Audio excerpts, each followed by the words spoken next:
It's episode 295 of The Platformers, a show about games and nerd culture, and I am your host, Brian Barnett. I am Lieutenant of the Platformers podcast clan, Chris Cornelise, aka Delphi. I'm the happiest man to be reviewing video games right now, Lucas White. I'm surprised that you didn't choose a rank for yourself in this, within the hierarchy. That was definitely open for you. I know. I had to lob something out, and my brain's just. Hey, you know what? I appreciate understand. it. I appreciate it. And also, I do have a question, Chris. You said lieutenant, yeah? Yeah, and I realized as I said it, like I was just kind of spur of the moment, I'm supposed to say Leftenant. I was just going to ask about that. I was going to say, wouldn't it be lieutenant? But I don't know. I'm so used to just reading it that it just kind of clicked in that moment, and then I'm like, afterwards, it's like, no, I messed that up. Yeah. Shame, dishonor. Well, you know what? I think that I'll drink to that. Cheers, bro. I will imaginary drink to that. If you were going to be the lieutenant of the platformers, it is, I imagine, a quite dishonorable position. So I think that's appropriate. So I'm a dishonorable man, so you picked the right guy for the post. What can I say? It's true. Oh, Jesus Christ. What just happened? Oh, I just knocked my treadmill remote off of the thing.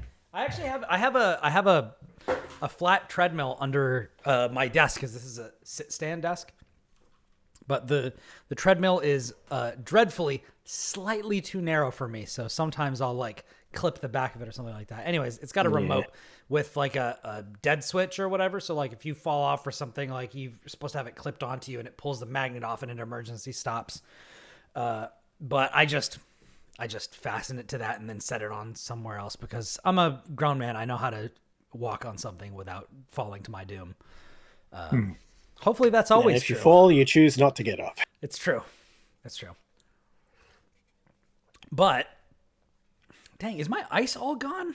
Oh, that sucks. I thought this was gonna keep it. This is like a insulated thing, and it really keeps things well. But I only put a couple of ice cubes in here, and unfortunately, my ginger beer was not cold, so it is all melted, which is a shame. Well, if it's any consolation, no ice is going to survive here for long. It's very hot today, and it's only getting hotter this week. So hooray for Southern Hemisphere summer. Yeah, it is. Yeah, it is your guys' summer. It is finally getting cold up here, which is nice. Like it's been in the 40s and 50s Fahrenheit, which would be, oh my God, I don't even remember. About 10. I don't remember my centigrade. Unfortunately, it's been so long since I've had to use it. But it is 9/5 of Celsius plus 32 equal F is the rough equation I run with. Yeah, I was gonna say maybe it's like 18 or something. Hold on. Let me check. Let me actually check this. 18. Yeah, you almost double it and then stack on 32, and then you get Fahrenheit. Yeah. That's hey, how I do nailed it. It's been around 18 degrees the past couple of weeks with a dip down into like maybe 10. Nope. It's been down to about 5. About 5C. Mm-hmm. At like what's the usual winter rate for Texas? Because obviously it differs depending on where in the states you are. But it's about that. It usually stays around 50 degrees Fahrenheit, which is like 8C. No, 10, about 10C. A little more than that. Yeah.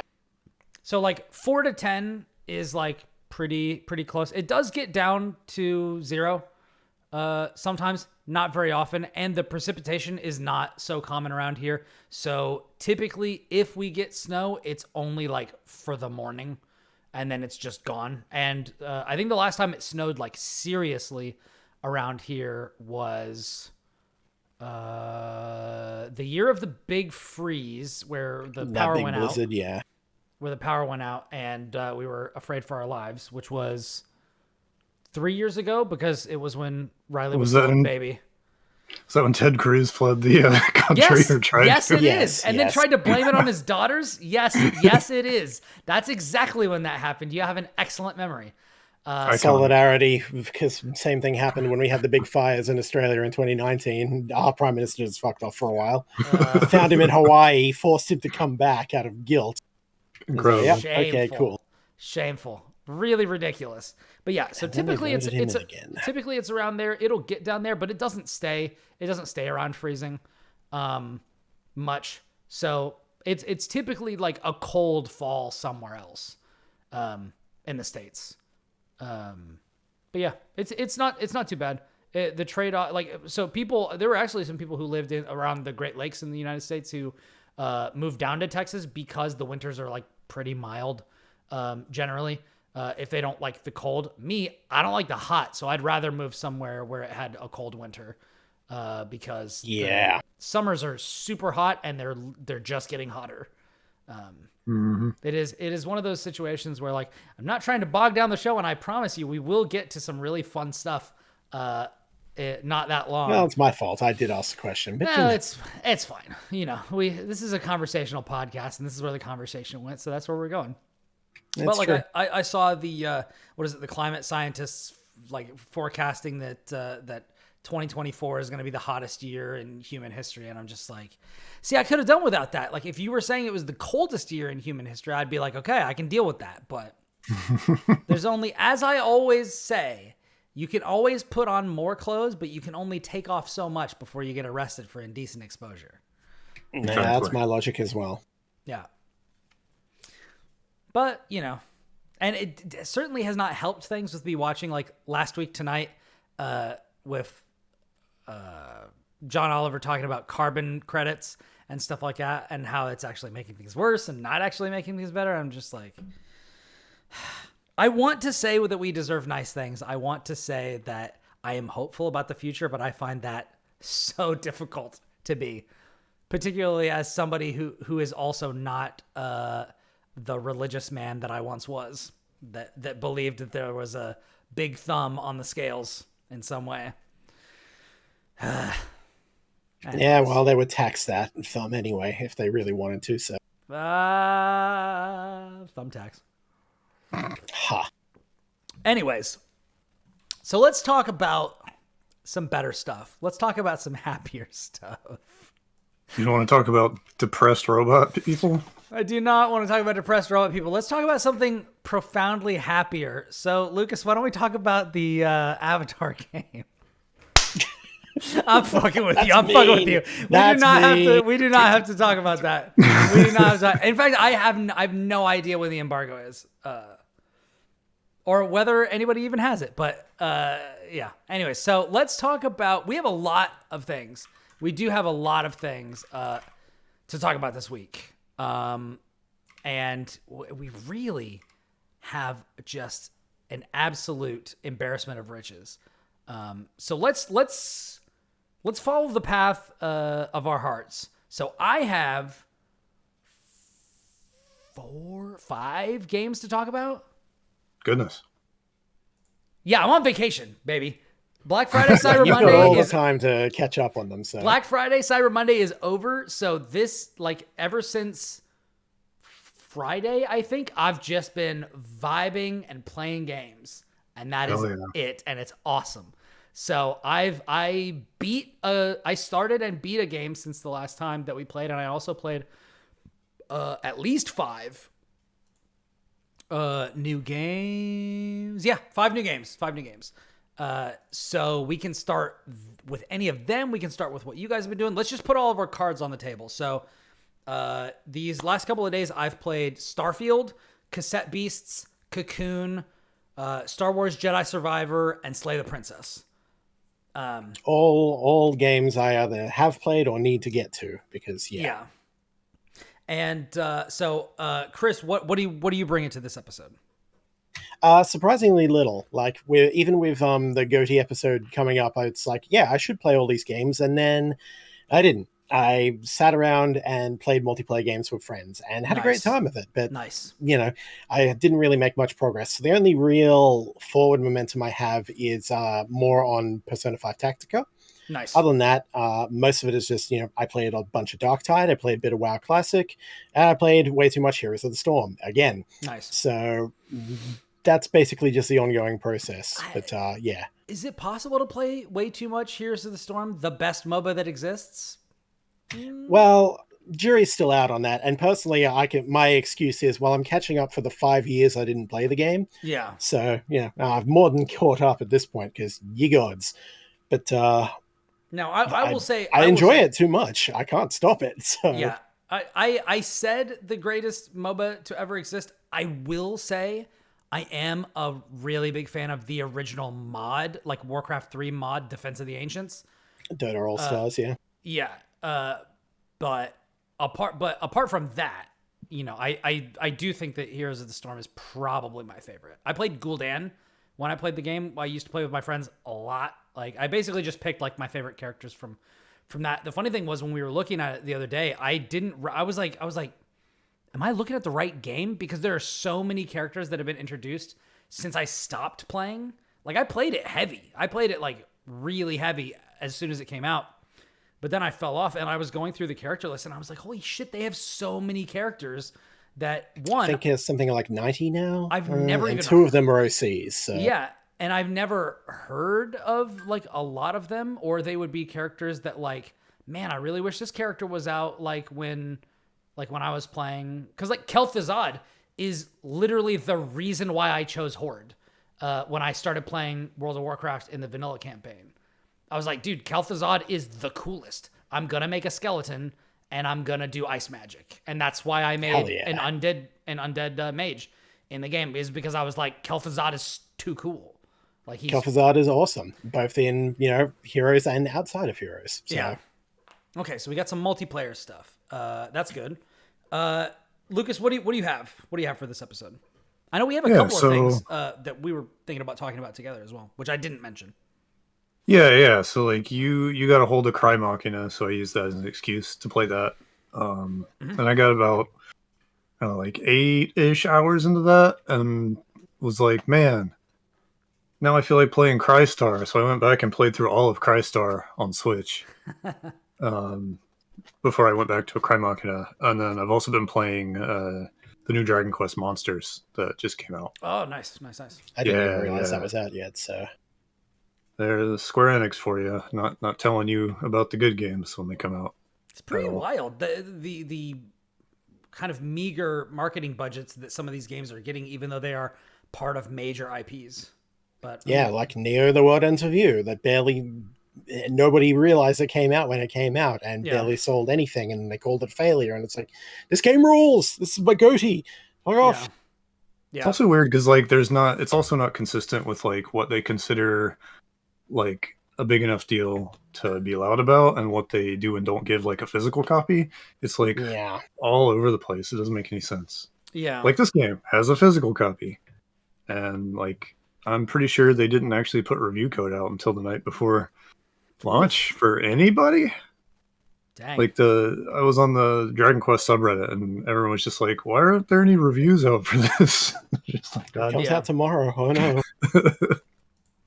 Yeah, it's weird how they do that. It's like maybe they sort of are like, well, we kind of know the audience for this game probably is like paying attention on purpose, and that's really all we need to do.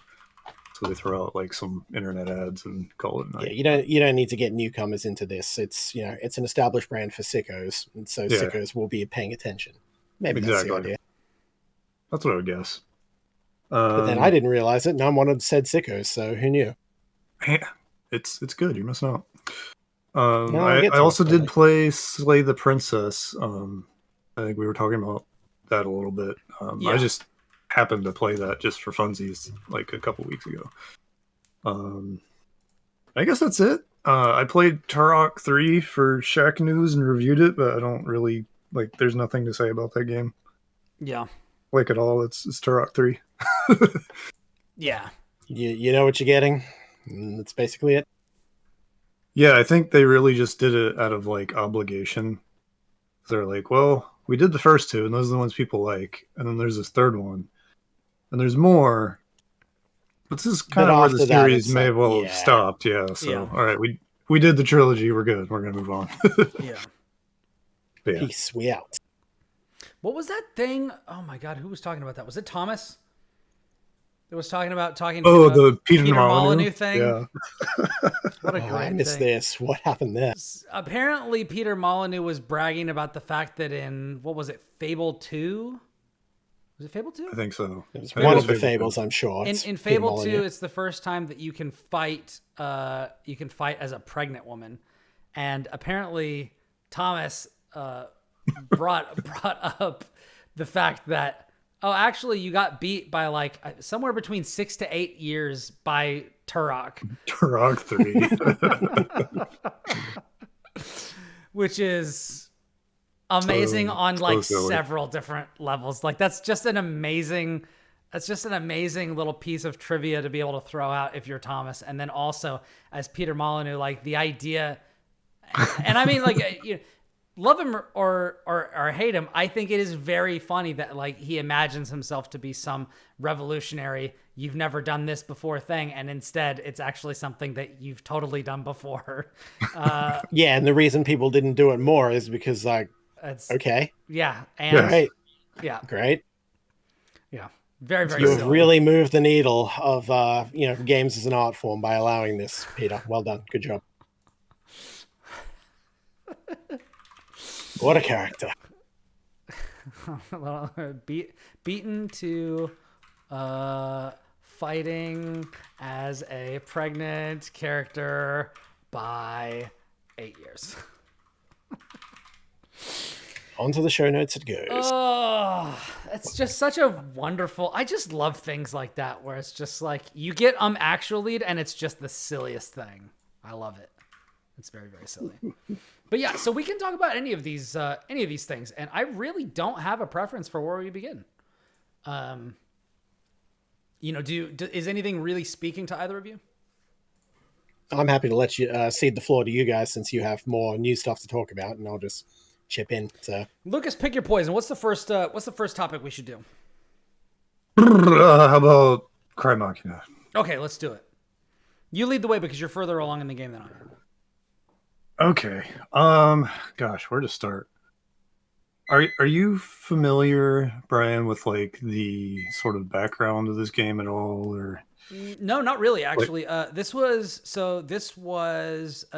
a game that was published by NIS, which is why I know about it, because I have a very good relationship with NIS because of my great affection for the Disgaea series. So I got to play this game when NIS flew me up to San Francisco to play Disgaea 7. So I got to play that behind closed doors. I got to interview the director of that game. And then they also gave me options for some other games that they had that were coming out. And so I chose Crymachina was the first one. And then, oh my God, why can't I remember its name? It's a turn-based JRPG where oh my God, it looks almost like Tales of Arise, but the world is kind of like Dragon Quest. It's almost like it's like shades of watercolor, and as you take certain actions, like your character will get faster and move like to the inner wheel.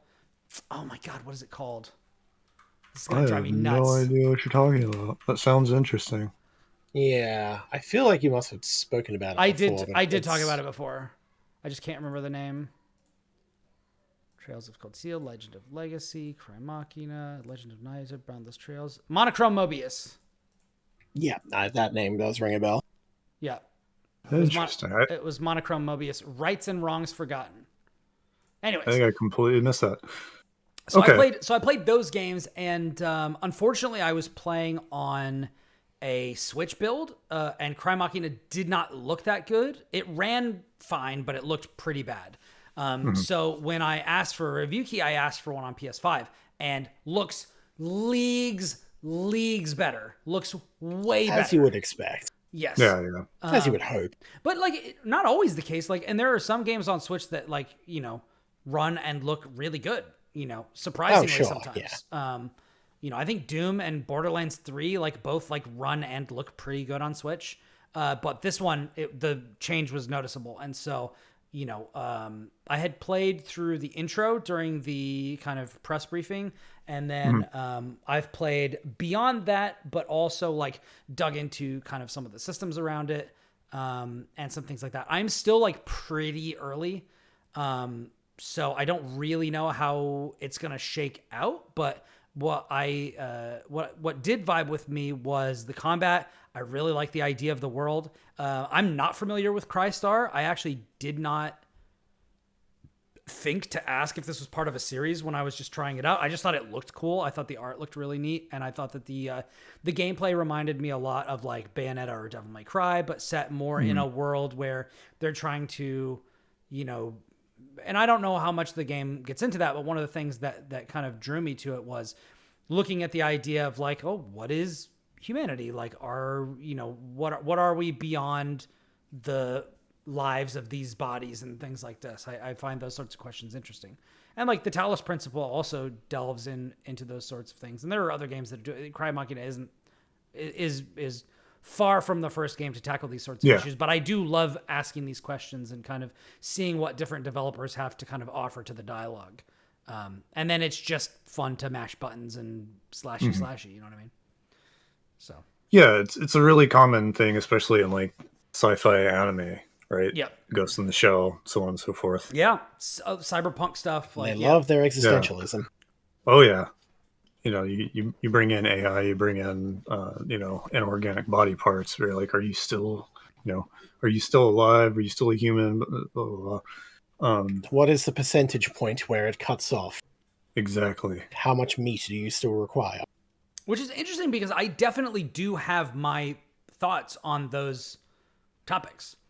And, you know, I don't know whether you want to dive into those later on, but I do like the idea of the ship of Theseus, like that kind of logic question that's been with us forever. Like, I feel like there are, at least nominally, like I think there are some lessons that you can very high level take away from that to kind of inform that sort of a thing.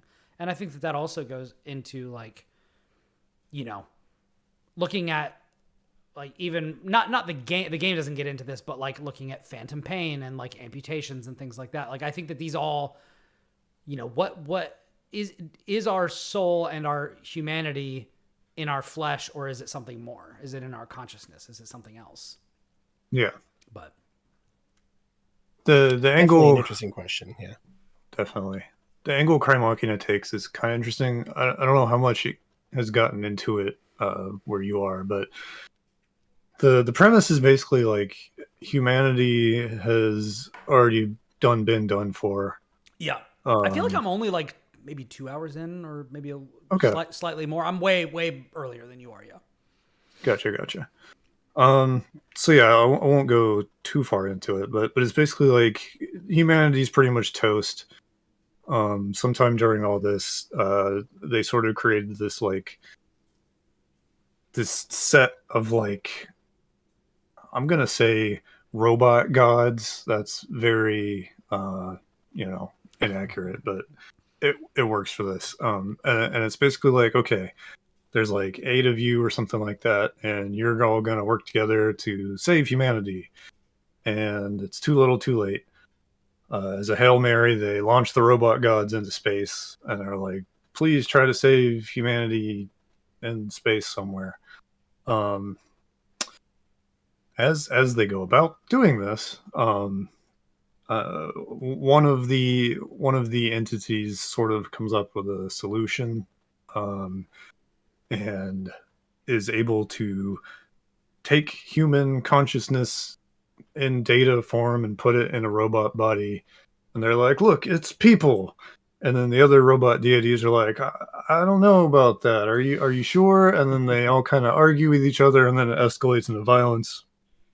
And so you've got robot god lady with her question mark human basically being hunted by the rest of the robot deities, and while they're still infighting, and it's a big old mess. And then your character is sort of brought in as like the second successful run of android data person.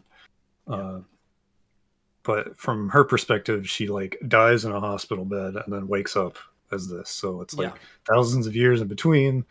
So it's Very kind of this sonar, like, yeah. yeah, exactly. So you kind of have this like Captain America fish out of water thing where it's Yeah. like, look at all this stuff that happened and you have to deal with it, but you're the Although chosen one. although on a vastly larger scale. Yeah, yeah. And so a lot of it is like your little band of rebels trying to like not get murdered by the other robot gods while also convincing them this is probably the best answer. And sort of like running into different like either just physical roadblocks or like philosophical roadblocks. One early one, and tell me if you didn't get to this part, but they bring up something called the Dark Forest theory. Does that ring a bell? Mm-mm. Okay. So basically, one of the robots completely loses its marbles because it like stumbles into the Dark Forest theory, which is like, how do we know intelligent life doesn't exist elsewhere? If it does, wouldn't it have like annihilated us? Because like the theory posits like if a civilization is advanced enough to be noticed by another civilization, it's probably going to be perceived as a threat. Therefore, that civilization is like doomed to progress any further, kind of thing. So that's kind of like the first major like question you run into, and then from there you like run into like an alternate set of pseudo human androids, but like from a different angle. And so there's just like a bunch of little like, but what about this? But what about this? Are you sure you're right? That kind of thing. And then how do you, as the central cast, even feel about yourselves in this predicament? Also, like, there's this thing of like, every time you progress the story, you get this resource that's like supposed to help you become more human. And it like crashes them into like flashbacks of their past life, which causes all kinds of, you know, internal conflict, yada yada yada. So that's kind of like the gist so far. Yeah. It's interesting because like you brought up Tales of Arise earlier, and I kind of make a connection there narratively where it's like every time you go to a new kingdom, it's like a new angle of like systematic oppression, sort of. You sort of like presented with these different variations of like the problem. Yeah. It feels like they're doing a similar How thing. are we being oppressed today? How is Yeah. our people, enslaved in this kingdom? Oh, yep, that's horrible. Let's fix that. Yeah, exactly. So it's sort of like here's all the different ways that things can be really bad. Almost like you're reading through a textbook or something. I think Crymachina kind of does a similar thing where it's like, here's possible questions and answers to this common question of humanity or whatever. And So if it's it interesting. sits down and takes the time to actually explore them, I still think that's, the textbook, I know that's an interesting way of handling it, especially if, you have a set of characters that are also responding to it and saying, well, I don't agree with that or that, and that. When you have these conversations, it, acts as a good, like, interpretation rather. Just present the question and move on, Yeah, or which a lot of you can times you do see that, it's like like, Nier Automata does that, but yeah. yeah.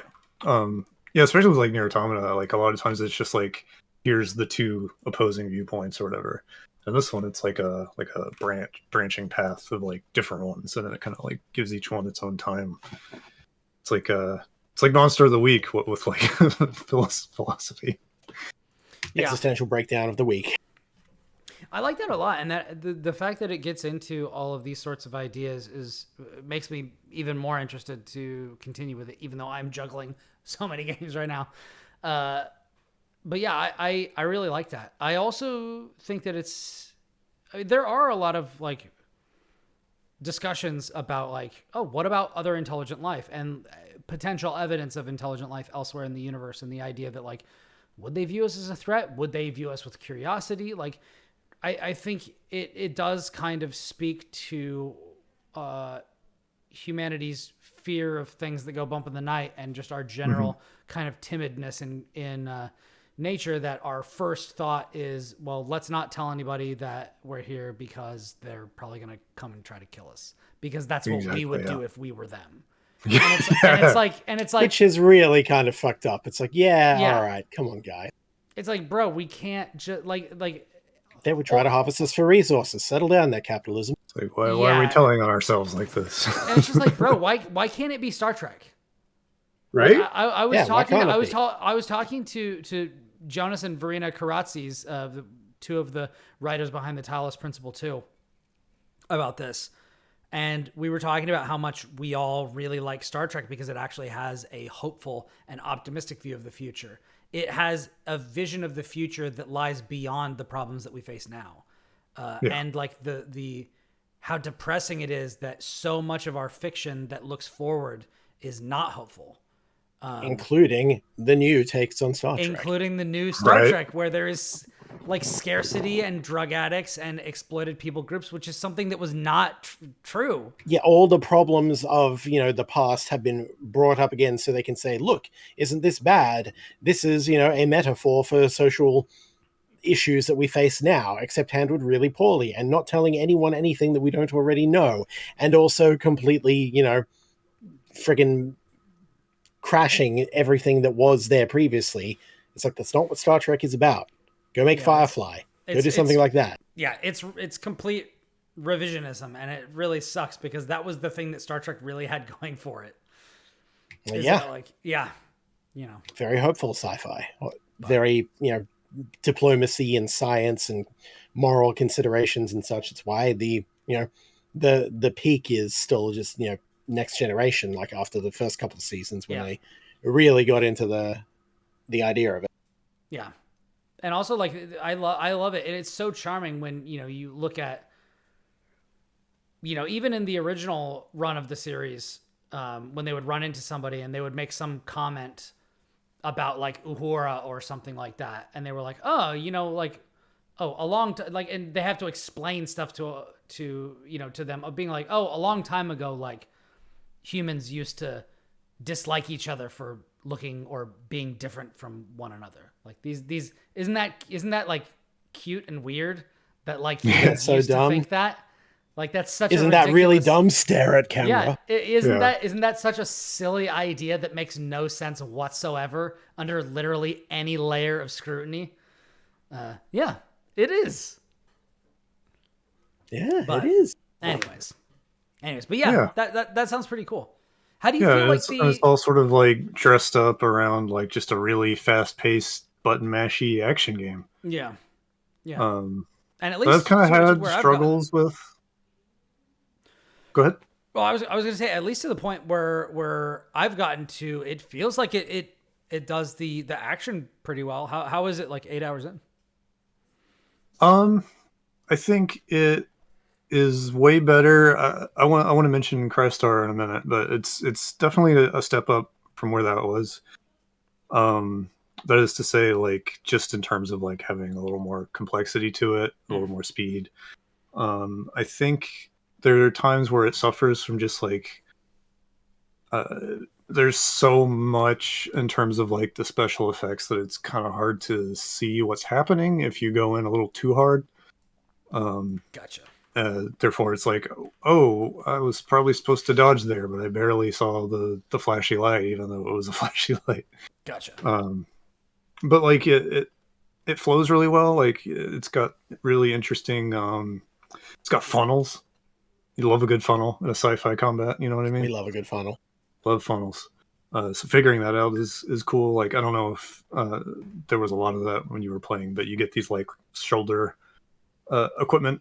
And they'll like have different properties and they kind of have their own little fuel gauge and you can just kind of hit them and they'll do stuff passively next to you. Sometimes it's just like a thing shooting little lasers at kind of next to you, but you get ones that have pretty different properties. I'm still figuring that out. It's actually kind of confusing.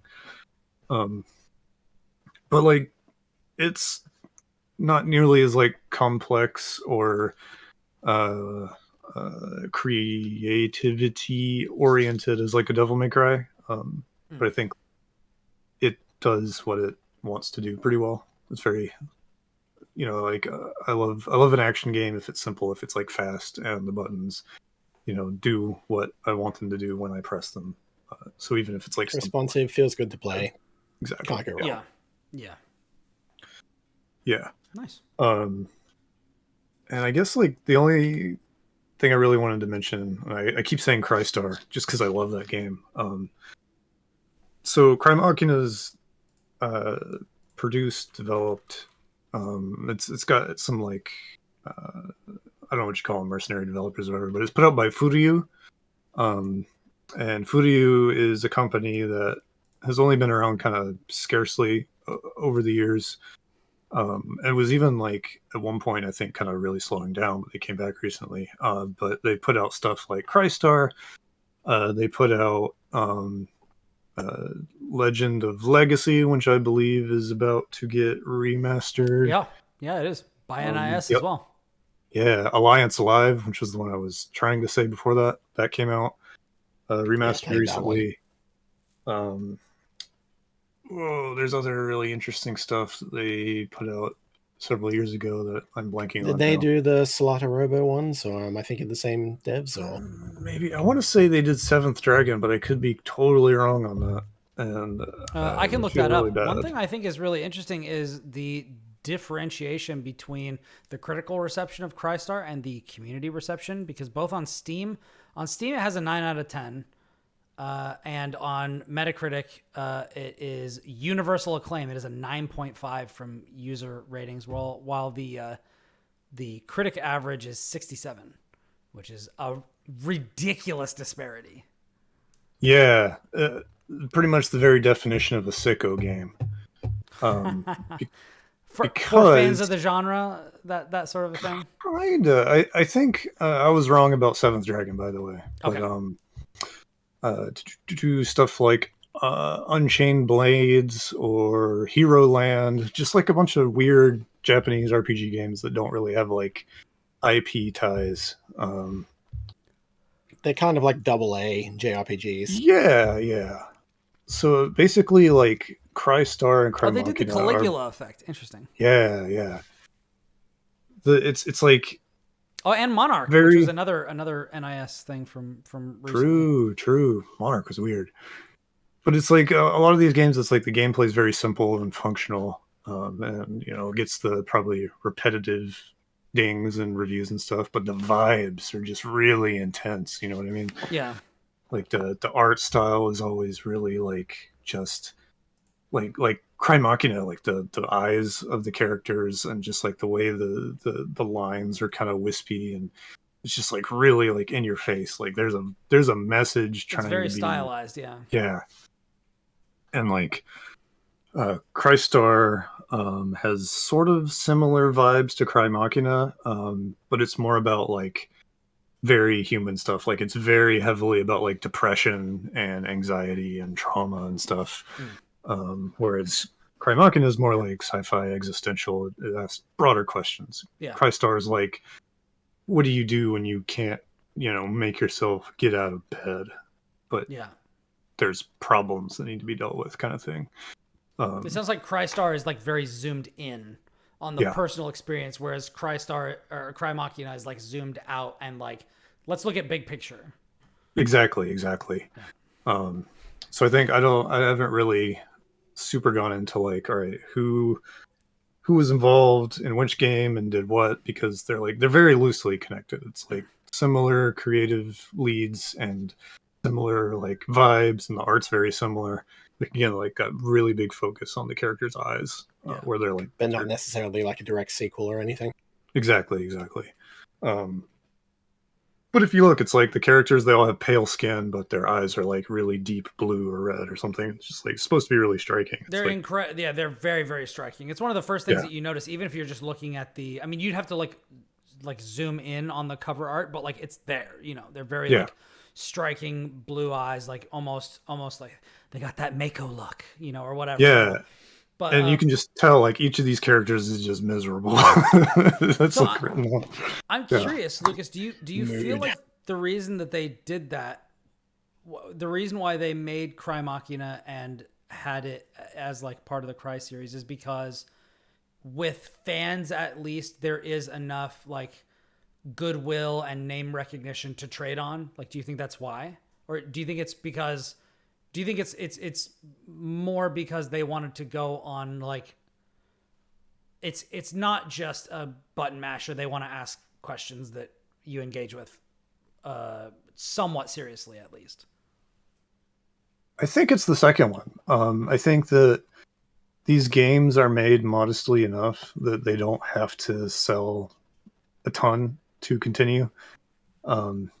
Especially like if they're mostly like for a Japanese audience, they really don't need to sell that many.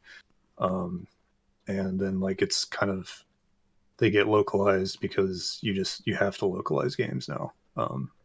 But Crystar it came out on the PS4, and it was published by Spike Chunsoft. Yeah. And then it came out on Switch a few years later, and then NIS published it. So like there was enough of like a response to it for them to be like, oh yeah, okay, we'll put it out again. Sure, we'll handle that. Yeah. Hey, surprise, surprise. I am looking on the Wikipedia page for Crystar. And can you guess what I found, Lucas? Could it be me? It is you. It is you. So I was looking at the sales numbers, and during opening week, it sold 10,473 copies in Japan, debuting at the number 5 on the Media Create chart. And the Nintendo Switch version debuted at number 24 on the opening week, selling 2,842 copies. Lucas White of PlayStation Lifestyle gave the game an 8 out of 10, praising the story elements, which tackles mental health in a realistic way, as well as the visual style, which complements the story. However, he noted the low depth of the combat system, as well as the poor equipment system, which detracts from his experience. So Yeah, is that an accurate reflection of your stance on the game? Yeah, it is. I tripped over that too, doing some research, and I was like, oh, cool. That's fun. It really Look, is. it's me. Yeah. But yeah, I think like, 10,000 sounds like a drop in the bucket, but it's enough to be in the 5th place spot, over there. So I think that they can kind of, every now and then at least, like this company doesn't drop a ton of games.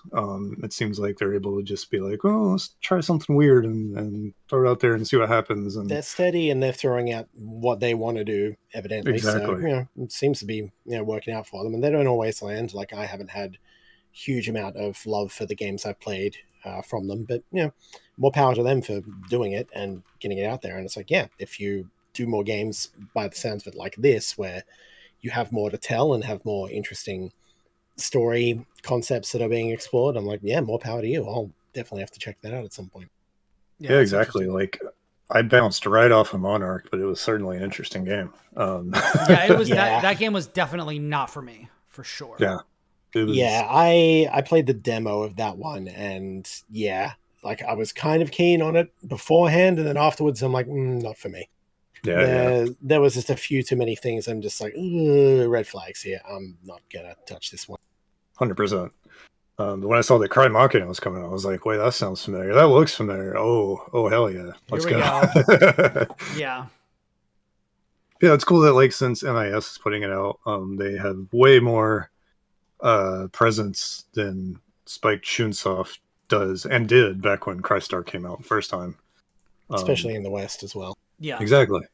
So that gives it a little more of like a chance, I guess. And I think it is interesting. Platforms. I think it is interesting that NIS has kind of carved out a niche as like they definitely carved out a niche for themselves with Disgaea. Like that's not up for debate. Like that is definitely the thing that they are known for, and that's the thing that I know them for. But since then, like as things have kind of progressed, they've been able to kind of leverage the success of that series and like other kind of stuff into dipping into and actually doing a pretty good job at representing either like games that they are publishing that were from like a different era, where you look at Legends of Nayuta Boundless Trails, which is like a PSP game that was pretty cool, which I like and gave me like really big like Chrono Cross vibes, like when I played it, just as far as like the aesthetic and the feel and that sort of thing.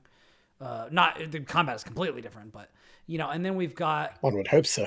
yeah, you've got I liked Chrono Cross. I know it's not. I for like everybody, it, but like, whoo. but yeah, I think that Not Legend every of game Night needs is that like system. is it's better to my current sensibilities. But then we've also got like the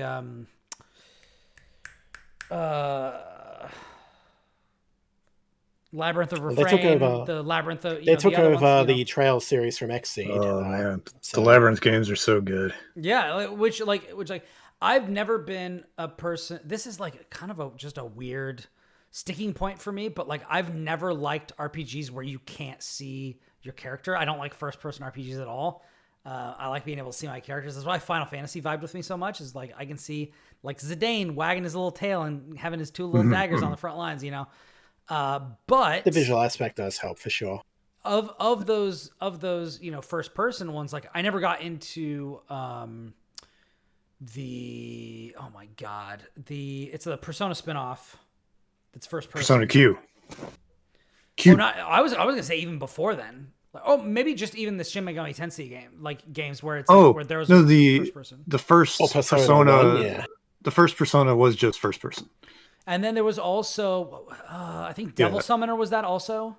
I think like the series in general, like Summoner wasn't. The Megami Tensei games were first person. I want to say what was on DS. Was that Devil Summoner? Devil Survivor. Devil Summoner was the Raiden Kuzunoha games, and no, sorry, I tell a lie. It could have been Soul Hackers. Yeah, man. There's a whole thing you could go into about how those people name their video games. But, yes. Anyways, I follow you. Those sorts of games, like I would much rather play like Persona 3 from those games, just because like I don't know, like seeing my character gets me some sort of an attachment to them, and like first person stuff, like you could imagine that it was you or whatever, but like I find the way that like Labyrinth of Refrain kind of does things to be like, oh, this is fun, Like it still doesn't speak to me to the degree of the other ones, but it's definitely a step in the direction, because like that, it's got that NIS charm, whether it's from the aesthetics, standpoint, or it's the voice acting, or like things like that. Like them stepping in, the character and being dialogue does come in and step it up a bit, rather than just being faceless dungeon crawls. It's like, oh, like you're a witch, we're living on the outskirts of town, like you've got this hapless helper, and like all this sort of stuff. Like they know how to draw. NIS knows how to draw you in. Tons of personality. Even when it's like Monster Cookbook or whatever, like or like I don't even think that was the final name of the game, but whatever, you know what I'm talking about. Like I know what you're talking about. Yeah. The dungeon crawler where like you kill monsters and then you cook them and that sort of thing, and you're trapped in this labyrinth and you're trying to escape. But like they've got that. Like you look at the art and you're like, this is an NIS game. And even when it's not, with something like what is it, Furyu, you were saying. Like they have their own aesthetic that's like totally different, but like because this carves out a very specific niche, like within the genre, like it feels right at home within like the NIS published catalog, which I think is like really cool. Like they're like they are. I feel like they still kind of like are. They tend to be, for me in particular, and I know that your mileage may vary, but like for me in particular, it seems to be slightly more miss than hit. But when they hit, I feel like they're all like very comfortable games that are fun to be around and fun to spend time with, which I think is like really nice. Yeah, there's a large volume, and I think that is why there can be as many misses and such. Yeah. Like they don't always back the winners. Like they're not like the hit rate of Devolver or Digital or anything like that. But they're pretty good, and without them, there'd be a hell of a lot less coverage of a lot of the less forefront Japanese stuff in particular. Like without it'd just be Square Enix or bust, and that would be terrible. So that would definitely be terrible, because Square Enix, unlike in their golden era, they don't actually represent what I want from the Japanese scene, which is a shame. Yeah, for sure. But was there anything else that you wanted to say? That's pretty much what I wanted to say about it so far. Yeah, no, I think it's a really interesting game. It's not gonna, I wouldn't go as far as to call it like a character action or whatever you want to call those games. But it is like an interesting action RPG visual novel thing with a lot to say, and it wants you to think about those things it has to say, and I think that's that goes a long way. I think for me, having art that forces you to look inwards and actually examine how you feel about certain things is like the highest function that art can have. Like we do these things because they entertain us to an extent, or what have you. There's a lot of reasons to play video games, like for fun, to spend your time doing something that you just like enjoy on kind of a tactile level. But I really do like games that challenge me the same way that I like movies and pieces of art that challenge me. And I think that that is truly the function of art, is to cause us to challenge ourselves, look at ourselves, look at each other, and grow and become better. But there's no reason that you can't have some fun. Yeah. There's no reason you can't have fun while you're doing it. You know what I mean? Exactly. But yeah, the stuff that makes you think and gives you good things to think about is the stuff that we should treasure, for sure. Yeah. That's what I highlight in my favorite games and such, is always that.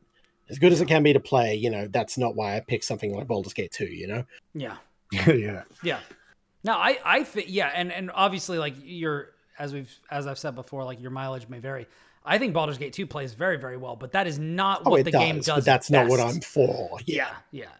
And I think you are well within your rights on that as well. So let's pivot a little bit. Which of the games, was there anything that I played that you guys want to talk about first? So let me just run you back through those. We got Slay the Princess, we got Jedi Survivor, we got Cocoon, Cassette Beasts, and Starfield. And I will tell you, I feel like I am over halfway through Slay the Princess, and I beat Cocoon. So those are the ones that I've played the most that I can talk about, but we can talk about. I've still yet to play either of them, though I have been meaning to for some time, but I obviously played, finished, loved Cassette Beasts, and played, finished, and thought was okay Starfield. So either of those I can weigh in on. But Lucas, do played you have an hour of Starfield and was like, I can't do this. Really? Okay. Let's talk about Starfield. Let's talk about Starfield. Let's talk about Starfield, because I got it. Hold on. Let me make a note of the time just to make things easier for me later. So what happened in that hour that made you just go, not enough?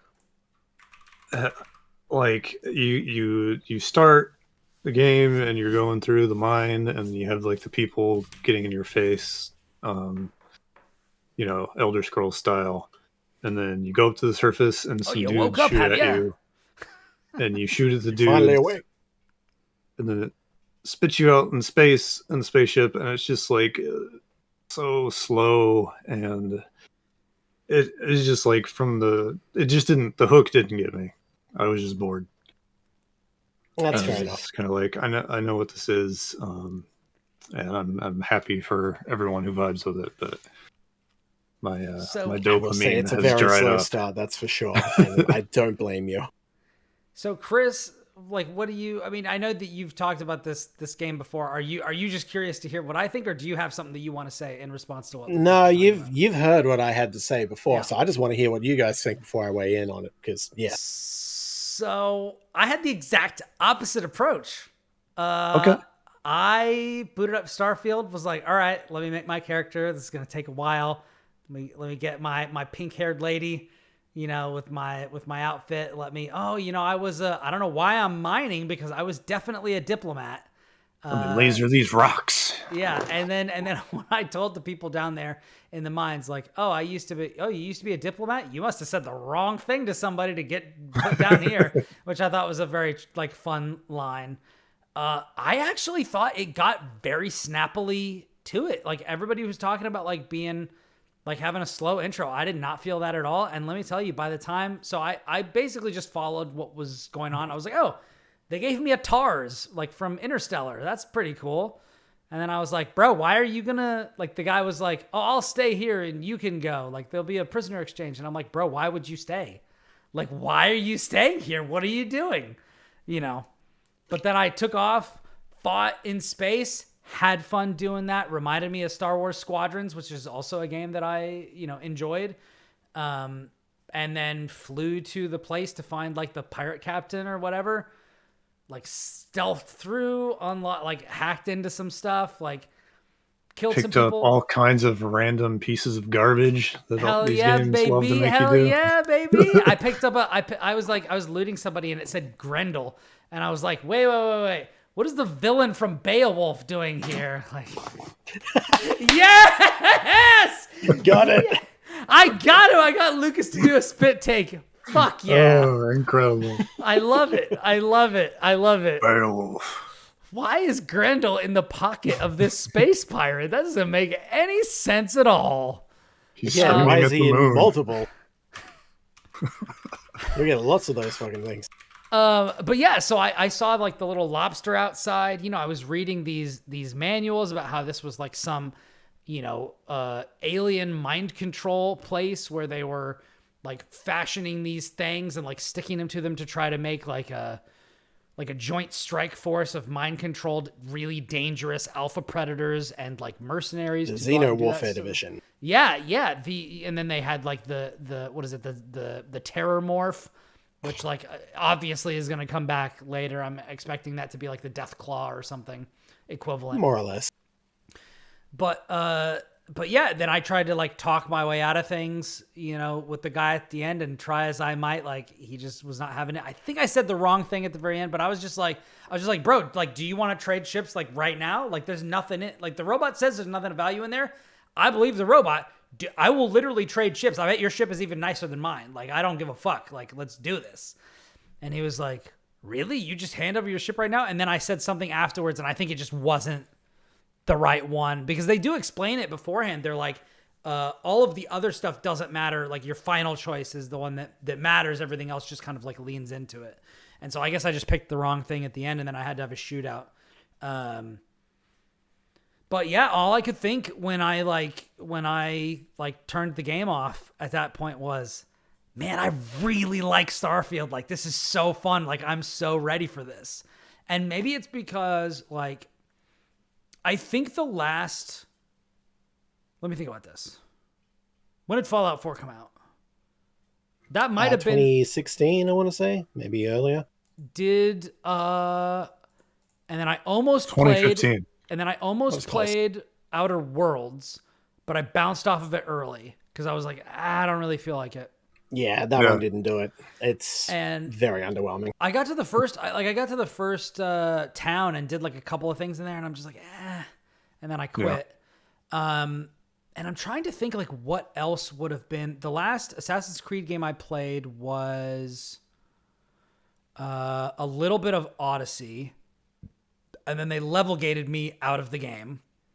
Mm-hmm. They were like, oh, when you get past this blockade of ships, you need to be level 43. And I'm like, I literally just want to do the story. Like, are you literally not going to let me play the story until I do side stuff? No, and they're like, no. Can't. And I'm like, okay, well, then I'm not going to play your game at fucking all. So congratulations. You screwed the pooch on this one. So other than that, I think that was the last open world game that I played. And maybe it's just like hitting at the right time. In that style, and not obviously Elden Ring, because Elden Ring is a different. That's true, but Elden Ring is like goated material. Like, that's like one of the best games ever made, like for real. And Zelda, I like tolerate because I think that the mechanics are interesting, and I like the discovery of the world, and they seem capable of doing that. But like, I don't love playing those games. Whereas, like in Elden Ring, it's been a while since you played a very Bethesda or Ubisoft style open world. And I literally think Fallout 4 was the last one. So, like, maybe it's just hitting me. I think graphic. So I'm playing this on Series X. Mm-hmm. I'm gonna try it on PC because I do have Game Pass, and so I already I have it. I have access to it both places. I don't love playing it with the controller because I prefer to have to do my shooters on like mouse and keyboard, but I've not played it on PC yet. I'm expecting to enjoy it more, but I don't know. But I think graphically, I hope you have better luck getting that thing to run comfortably than I did. Because oh god. Well, I mean, I guess I'll talk about that next week if I get to it by then. But like I feel like one of the things that bogged me down in these games previous was just like the compulsion to pick up everything. So now I was looking at it and I was just like, all right, what's the highest value stuff? what are the weapons? If I see a weapon I don't have, I'm picking it up. If I see equipment I don't have, I'm picking it up. Otherwise, I'm picking up high value things. So like I saw a microscope, and this was very Fallout 4. Microscope is like 255 credits or whatever. And I'm like, cool, got it. I'm picking that up. There was like one of the first things I picked up was a coffee mug because it was worth 55. And I'm like, is 55 a lot? I'm going to pick this up. And then I found other stuff later that was worth way more. And so I'm just like, all right, whatever. I'm going to make my money. You have very little carry weight, so be warned. You're going to be running into that a lot, and you're really going to have to pick and choose. So I was actually I was really surprised that I did not have that problem. By the time I got to the end, I picked up everything that I wanted to, and I was only overweight a little, so I just dropped like 6 or 7 guns, I think, and I was fine. Like I think my carry limit was like 145 or something, and I was at like 162 or something like that. So it was just like I just dropped like a couple of weapons. But like I don't know what it is, but Starfield is really stingy on carry weight and space, as you know, more so than any of these other games, which is weird because it leans into that kind of, you know, the pack rat mentality more than ever, but doesn't give you the means of, you know, dealing with it comfortably, aside from having a ship inventory, which gets pretty full up pretty quick as well. So yeah, who knows? Yeah, I feel like not being as like compulsive about picking stuff up, because like in previous games I would literally be just like, I'm picking up everything, I'm making multiple trips back to the place to sell all this stuff, and now I'm just like, let me just take the good stuff and I'm fine, like whatever. So like I don't really care about that, and if I run out of money, like whatever, I'll make it work. And because I'm taking like a diplomatic sort of a thing, like I don't really care about combat. I'm gonna try to talk my way out of stuff because I like risen people, you know what I mean? You guys know. Yeah, we know. But trying to play Deus Ex. Exactly. Which I still need to do. Like I think I bounced off of both of those games, but I need to get back to them because they should be exactly my stuff, but yeah, like just playing it through that first section, I was just like, I really like what's going on. I love the look of this world. I feel like it looks really good. I like what they're suggesting about like the universe that this is set in. I also like the fact that they very like early on confront you with the idea that like everybody out here is dealing with like petty squabbles. We realize there's some really weird stuff going on out in the universe, and we're going to go figure out what's going on. Like that's way, we're explorers. We have way bigger fish to fry than like these local, like things like that. So like when in character selection, they give you the option to be like, oh, you're from this place. That means you can't be from this place, and this will affect your things. This is this sort of an upbringing. That's that sort of an upbringing. I didn't pick any of those because I'm just like, I'm staying out of this. Like I don't care about territorial disputes. I don't care about any of that stuff. I'm above all that. I'm looking at other stuff. So yeah, so I'm, you know, I've heard that stuff is like empty if you go like kind of look around and stuff. It can be from time to time, but I kind of don't care. Like I'm just interested in like exploring. I like the way that, and this is another thing.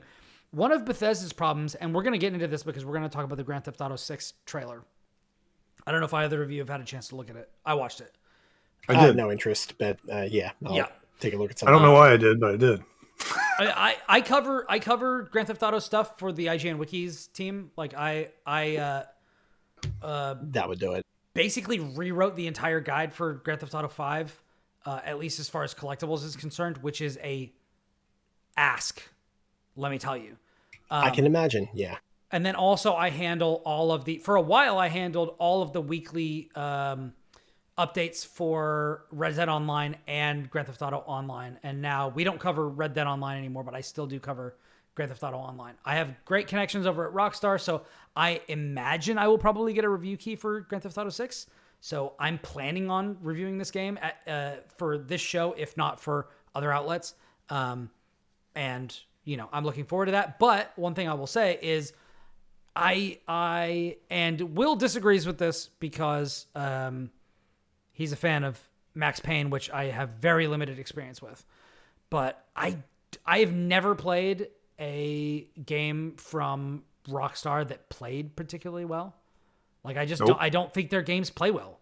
I think they are. That's generally accepted. I think. And I've said that of Red Dead, like, and particularly Red Dead 2. When I played Red Dead 2, I was like, wow, this game is incredibly impressive. It is not fun. So I'm not It playing. does not respect your time in the slightest. And yeah, you put all this preparation into it for a system that is not rewarding to ultimately just play. So it's like, yeah.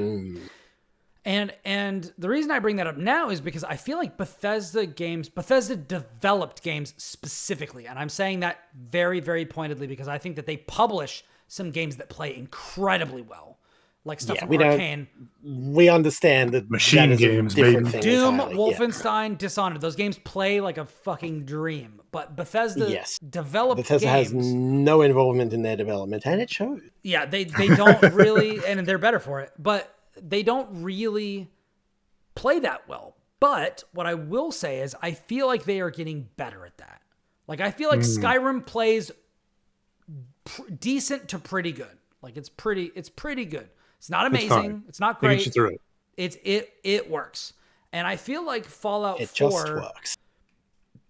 Fallout 4 was the first Fallout game that I really spent any amount of time with, and I actually got, like, I went through and I got every achievement. I did Far Harbor. I did all that sort of stuff. It was great.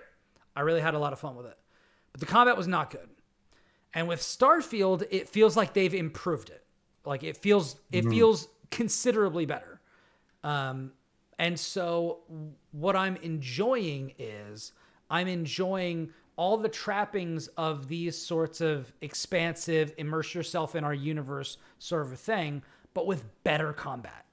And as we inch closer to like good combat, which like right now I'm too early. Like I have like 4 guns and I've only used like 3 of them. Like I've got like a laser, like an energy laser rifle. I've got like 2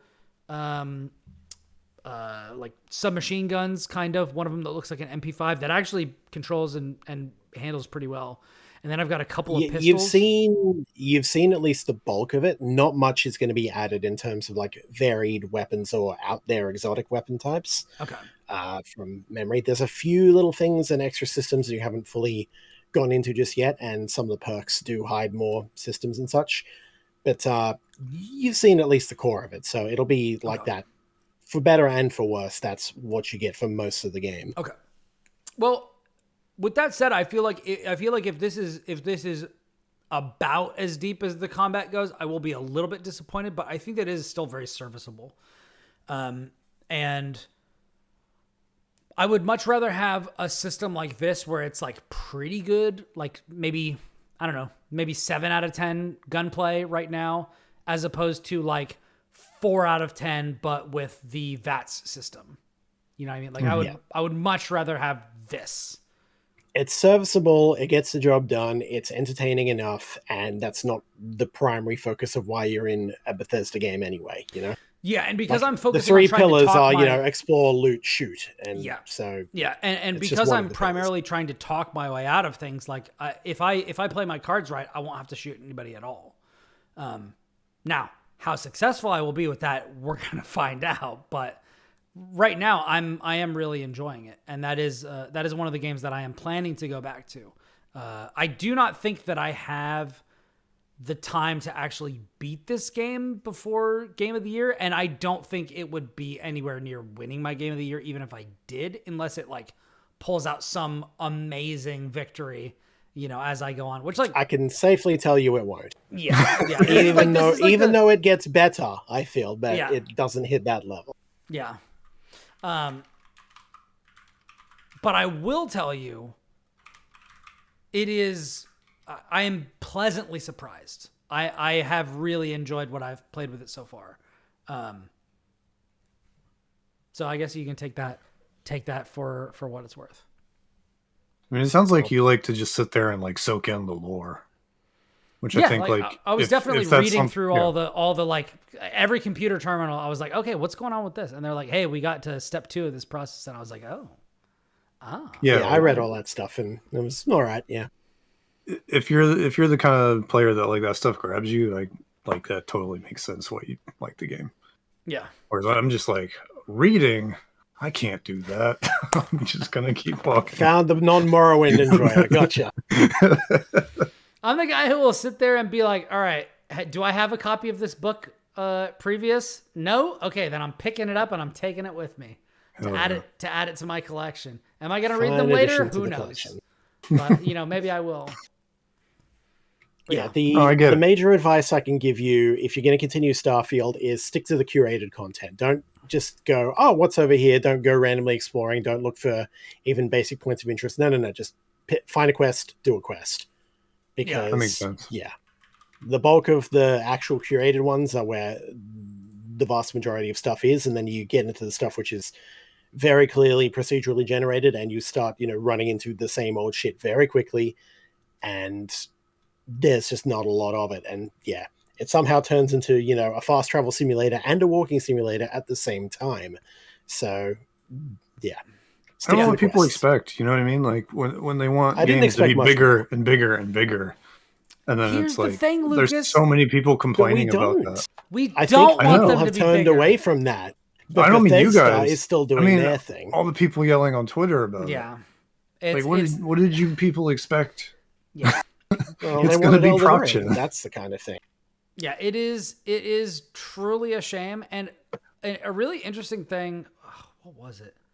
God, I was watching a podcast where they were talking about this. Oh, yeah, they were talking about horror games. They were talking about horror games and horror movies. And they were talking about the fact that, like, there seems to be a resurgence in horror lately. And why is that? And one of the reasons they brought up was they used to push like $100 million horror films. And if they didn't gross like $300 million at the box office, which is unusual for a horror movie, Yeah, that's like impossible. then they would be not profitable, and then it would be a huge problem. And some movies would be able to clear that bar, but like not almost any of them. And so what they started doing was they would be like, all right, I'll give you $5 million. You make whatever movie you want. You have a lot of creative freedom. And so then the bar to success is way lower.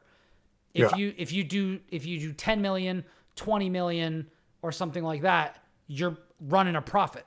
You know what I mean? And so you're profitable way earlier. And so that led to a lot of horror films and horror games that were set in more focused places. They were set in maybe one or two locations. You know, you've got Paranormal Activity. Paranormal Activity, Resident Blair Evil Witch 7, Project, that kind of thing. PT. You've got these interesting ideas where it's like, I'm going to see what I can do. Like, and this, honestly, I feel like this leans into what horror does best anyway, which is 100%. let me take one idea and then see what I can do with it, or one location, one conflict or something, one event. Like some of the best horror things I've ever seen were like, okay, this is literally 24 hours in one location. Like, and that's what the story, like Get Out.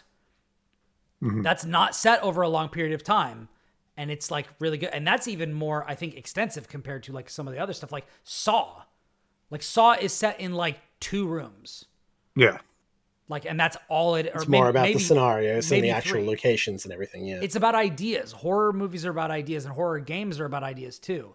And so one of the things they were talking about is like, we've got a resurgence because like we're seeing horror games coming out that are low budget and very focused in their scope, which means that they're better and they're also more successful. And it's like, bro, we have been screaming this from the top of our lungs to the greater games industry. Like, you cannot, like, you know, Will messaged me and was like, hey, if you guys talk about Grand Theft Auto 6, like, tell them that I say that there's Rockstar and then there's everybody else, because you can see the money on every frame of this trailer. And that's true. And I mean, yeah. basically nobody else can do this, but I don't think, I do not think this is what people should be chasing. And so, like, I would much rather Starfield be focused and be completely curated, and where every planet was purposeful. You know what I mean? Yeah. It's like, you know what the best Vaults. parts of Fallout 4 are? It's Far Harbor, a smaller, condensed area which is able to focus on a story and a handful of selected, curated areas and events and quests. And it's great. Yeah. What is the best part of Oblivion? Shivering Isles. Same deal. Also, I know this might be controversial, and I'm glad that Will is not here. what's the best thing about The Last of Us and The Last of Us Part 2? It's that it's not a fucking open world game. It's that it's a linear game that has a story. It's a very small area to explore that is more rich with detail. And the places where it veers away from that, like when you first get to, I think it's Seattle or something, and you're riding on your horse in the middle of a field, that's when it gets weaker. Because you're going to this like destroyed office building and, oh, let me see if I can find something in here. And there's not really a whole lot there.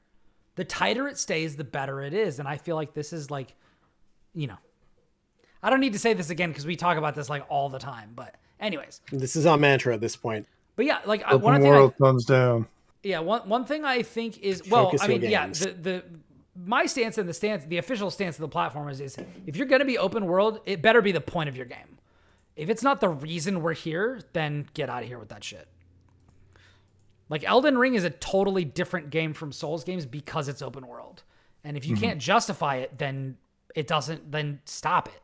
Like, stop it. Stop chasing zeitgeist terms like open world. This is not... Just making something open world doesn't make it good. You have to prove it. You have to earn it. Anyways. Looking at the how long to beat on Starfield is very interesting because main story, 22 hours. Main plus side quest, 69 and a half hours. Completionist, 146 hours. I'm not doing that. I'm sticking with the main path. No. I'm sticking with the main path, and I'm going to have myself a relatively tight little adventure. I fucked around for a bit in New Game Plus. You can go further. But at that point, I'm just like, yeah, no, because of all the technical issues I was having, it's like, cool, I did my time with it. I'll come back to it later, maybe. Did my time. I did my time in Azkaban, 12 years of it. But yeah. And again, I still like that game, but man, I can see the good in it. But it's just not ever the the Emperor focus hasn't driven it from you fully. Yeah. Let go of the hate, Bethesda. Yeah. Todd Howard only makes you weaker. The interesting thing is looking at Jedi Survivor, it's about the same. Like it's within 2 hours if you just stick to the main path, which I think is very interesting. 2 hours. Damn. Yeah. That's a good game. Yeah.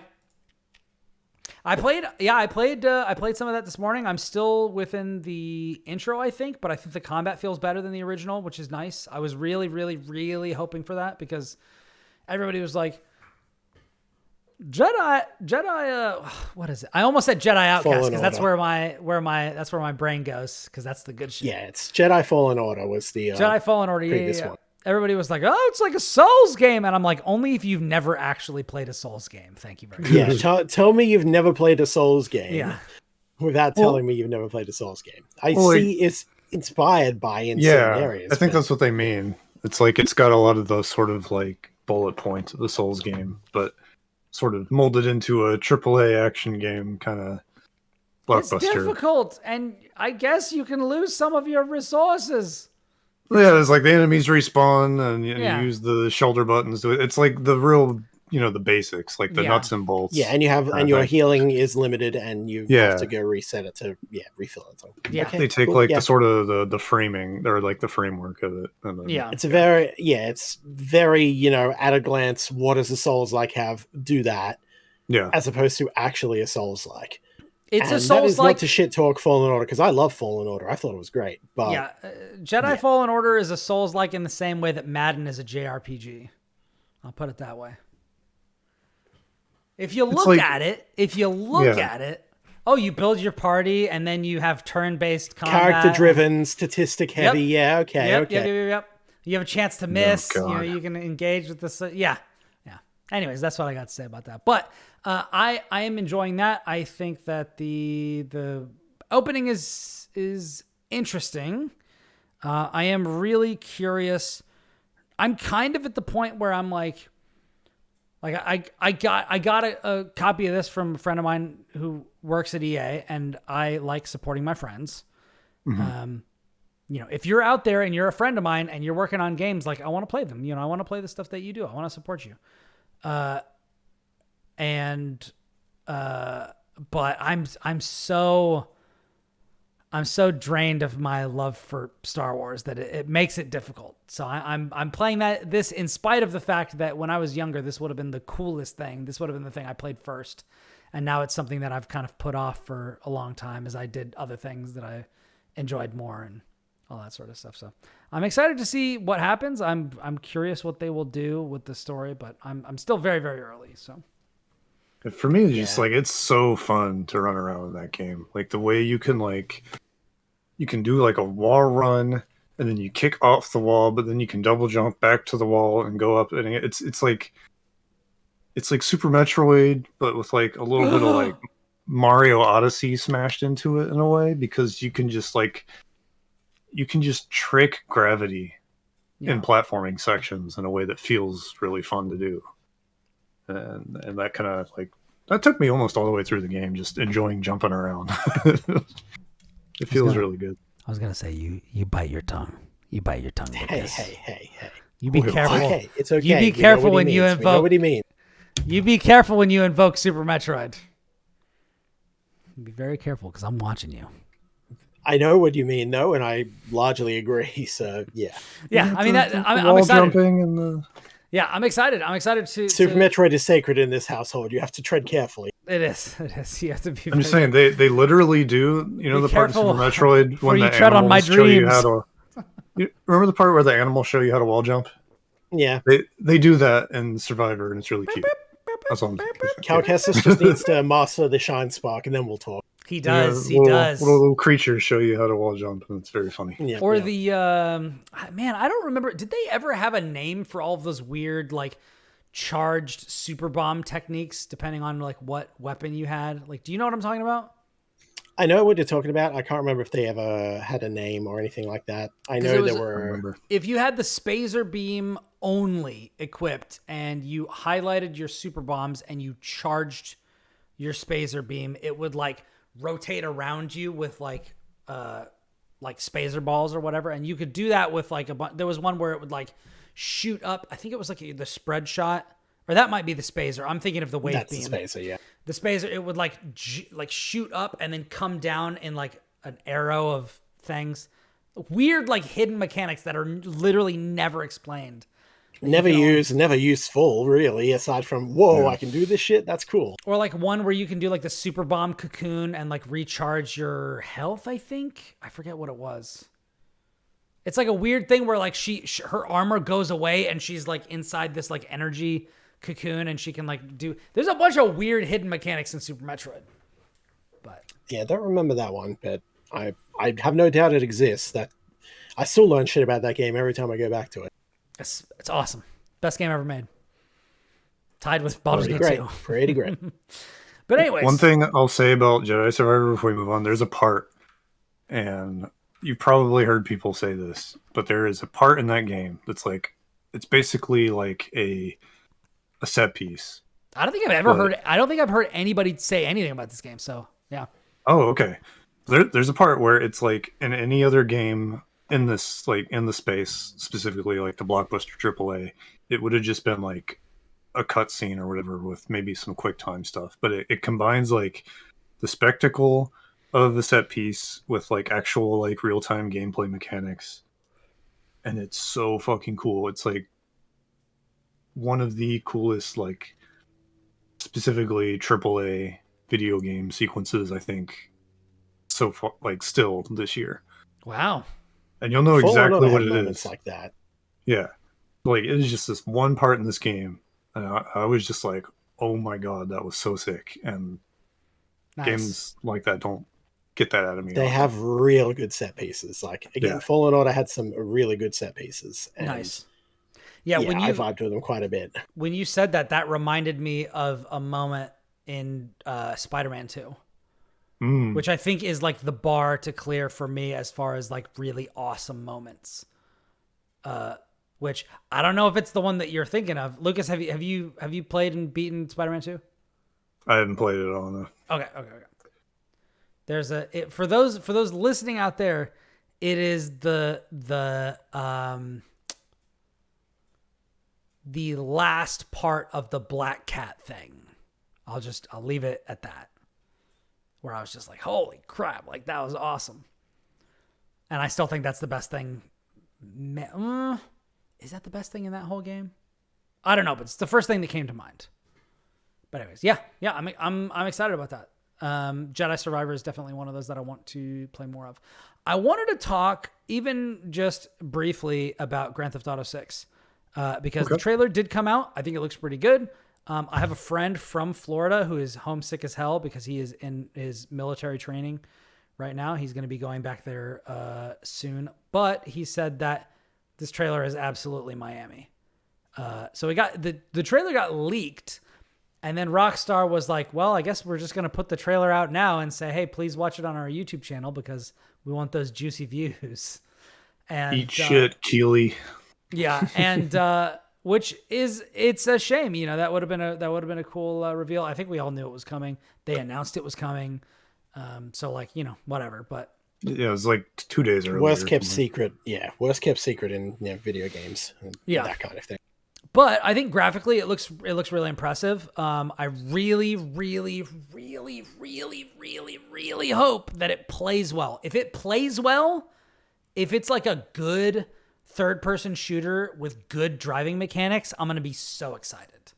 Because as somebody who has had to it's going to make $1 bazillion anyway, right? It is. Yeah. It is. But I want it to earn that money. Like you know what I mean? I agree. I think Grand Theft Auto 5 plays pretty terribly, and I think the story is like fine. I didn't finish it, but as somebody who has had to play a lot of that game for work, it is really irksome that it does not feel good at all to play. And I really, if a game is going to occupy this much oxygen in the video game room, I want it to have been improved considerably. Yeah. Yeah. Like when Elden Ring came out and everybody was talking about it, I was like, yes, this is good. This makes me happy because this game is awesome, you know? And so if GTA 6 is going to come out and be this juggernaut again, and this is going to be the game that we're going to be playing for the next 12 years until the PlayStation 7 comes out, because remember, Grand Theft Auto 5 was a PS3 game. Mm-hmm. Don't forget that. They skipped an entire generation. And then My the next birthday game was last week, and I'm feeling older already. Yeah. But I hope that this game is feels really good and isn't just the Red Dead 2. Like, it's really impressive, but it feels bad to play. I'm just glad. It's very funny to me that the fan base of Grand Theft Auto is going to have to contend with a woman lead. Hey. Oh. I was a woman of color. Yeah, like the rumors were so for a long time, but I'm just glad it's real, and I'm glad that you know the capital G gamers have to sit there and face that. They have to deal with it. Yeah, it's gonna be. Really I'm all funny. about it. I think it's great. I think it's fantastic. Rockstar's woke now, I guess. Okay, fine, man. Good. Did you see, not to get bogged down and stuff, but did you guys see like the description of well, I've been watching a lot of John Oliver lately, and they were talking about like that sort of thing, and I think it was during the video where he was talking about like Ron DeSantis, and he was talking about his campaign positioning itself as being anti-woke, and then them describing what woke means, and it was like being aware of social issues and difficulties that people suffer in our society and making an effort to like address them, and then positioning yourself as anti that. It's like, no, we don't give a shit about you people. And it's fucking like, die in the damn, streets, you dude, dogs. that is so bold. That's Did so they actually crazy. say that? I was listening to it, so I don't know. I need to go back and all that sort of thing. But that's certainly what it seemed like, or like that's the way it was described, like on like Fox News or whatever, where they were on talking about it or what have you. But man, that's good stuff. Yeah, that is the a cell phone wild is palpable, stance. and they'll still probably get away with it. Make them sweat. Yeah, but anyways, so that's really all I had to say. Honestly, I mean, this was a teaser trailer. This was kind of a flavor trailer. It is incredibly Florida. There's a scene where there's an alligator going into a convenience store, which is like 100% Florida all the time. There's a big like billboard thingy that says Vice at one point, so I'm assuming it's Vice City. It's Vice City. Yeah. Miami is just Vice City in Yeah. the GTA verse. Yeah. Yeah, I did like the Gators. Yeah, which is somebody trying to get one out of their pool and stuff like that. Stuff that happens in Florida. You know? Yeah.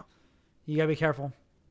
But I mean, honestly, of the like Apex style predators, like Crocs and Gators are like not that bad. Like you can outrun them. Like it's fine. They just kind of hang out for the most part. Yeah, you gotta know how. You gotta be careful. Laughs in Australian. Yeah, they're that's different, right? Are they built? They're built different down there, huh? Yeah. Australian saltwater crocodiles. Yeah, they'll outrun you. Yeah, they have cars. Not for long, but they can. Yeah. In short bursts, they will get you. Yeah. That's awesome. I mean, I live in Texas. They still exist down here. Like when I go for a walk near the lake, I carry a knife with me, like for sure, because I'm not gonna get me. Not gonna get me. And if they make a move towards my kid, you're dead. You are dead. You know. But yeah. Anyways, that's all I got to say about GTA 6. It was there was no gameplay in there that I saw. I'm excited to see what happens. I am cautiously optimistic. Mm-hmm. I've been betrayed before. Everybody will be talking about it. We can hope it improves. Yeah. It's going to have a ton of money. It's going to make a ton of money. Yeah. It is what it is. Yeah. It looks exactly like a Grand Theft Auto game. Yeah. But I do have to wonder, like, with GTA 5 being the most profitable single piece of entertainment media like ever published, like literally, we're in our era of like the games industry eating itself alive a little bit here with the layoffs and the expectations and everything. Man. What does Take-Two? I have to wonder what Take-Two expects, because like the industry is currently run by a bunch of people who thought COVID numbers were going to stay up permanently. Yeah, after the pandemic ended. So these same people are now about to publish a new Grand Theft Auto game, and looking at the numbers the last one did, and they spent at least $500 million on it. Yeah, the line has to go up. You don't understand. It has to go up. The line has to go up, and it has to go up really fast, right? So what? Yeah, pay no attention to the fact that it became the most profitable thing over a lifespan of 3 console generations. 3 of them. It's not going to happen overnight. You're not going to be satisfied with what you get. It's going to be, Square Enix sitting there saying, 4 million sales was disappointing. It's that kind of thing. Yeah. I feel like that's exactly what's going to happen. 40 million sales is the kind of thing. It's just... Every human being on the planet owns a copy or 2, and it's not good enough. That'll be. This is unsustainable, and there's a reason all the layoffs and shit are happening. It's just not tenable, and it shouldn't be tenable. And the executives need to be the ones cut down for this shit. Because come on, you can't do this. You can't manage this shit, and it's small wonder everything is falling apart underneath you. Just stop. Seriously. Yeah. Also, software devs, game devs, unionize. Fuck's sake, do it. There's a Muse song that I would love to show to all of these executives. Which one? There's many I can think of. An economic model based on endless growth is unsustainable. Yeah. You could also just have, Uprising. There you go. Yeah. Or Knights of Sidonia just for fun. That's just a great song. Why not? Fun. Yeah. Anyways, that's a fun little beat to play. But anyways, so we've talked about those sorts of things. I have to say, Kris, as I make another little timestamp note for 1 hour and 33 minutes and 46 seconds. Which is not going to be what it is when you actually listen to the podcast because my methods are magical. But time compression, yo. I don't. Cassette Beasts doesn't speak to me. Really? Oh, right. no. Fair enough. How far along are you then? What have you seen? What's it doing for you? Not very. I'm very early. I feel like it it didn't grab me. I'm like maybe like a half hour, 45 minutes in, something like that. Like I was just like, I'm going to touch this. I'm going to, in a day where I was just like, I'm just going to touch all these things. And in the next week, I'm going to touch all the rest of the things that I have for GOTY and see like what I want to go hard on. So like Alan Wake is next. And then, what else do I have? I downloaded Venba. So I have that. That's only like an hour long. So I'll be able to get through that. Yeah, it's a short one. And then the decision of whether I'm going to buy Armored Core 6. And then the only other two are like further down the list are like a Dragon Gaiden, but like people are, you guys are like, it's not really for first time Like a Dragon fans. And I'm just like, okay, well maybe I'll just skip that one. And then the only other one is like Octopath Traveler 2, but like, I don't really think that's going to win me over. So like, do I even bother doing that? Cut that, go play Phantom Liberty, Cyberpunk instead. You'll have more fun. The only problem with that, and I want to do that, but I have only played like an hour or two of base Cyberpunk. So like, how far am I? It's more of a big ask then, yeah. And you don't get to, like, aside from the fact that the general overhaul affects everything, Phantom Liberty itself doesn't kick in until like, the 2/3 mark of the actual plot. And, so it's just like, I would like basically thing. So it's like a bigger ask than like the Alan Wake thing, which is like the original Alan Wake is like 8 hours. And like, how long is Cyberpunk? You know what I mean?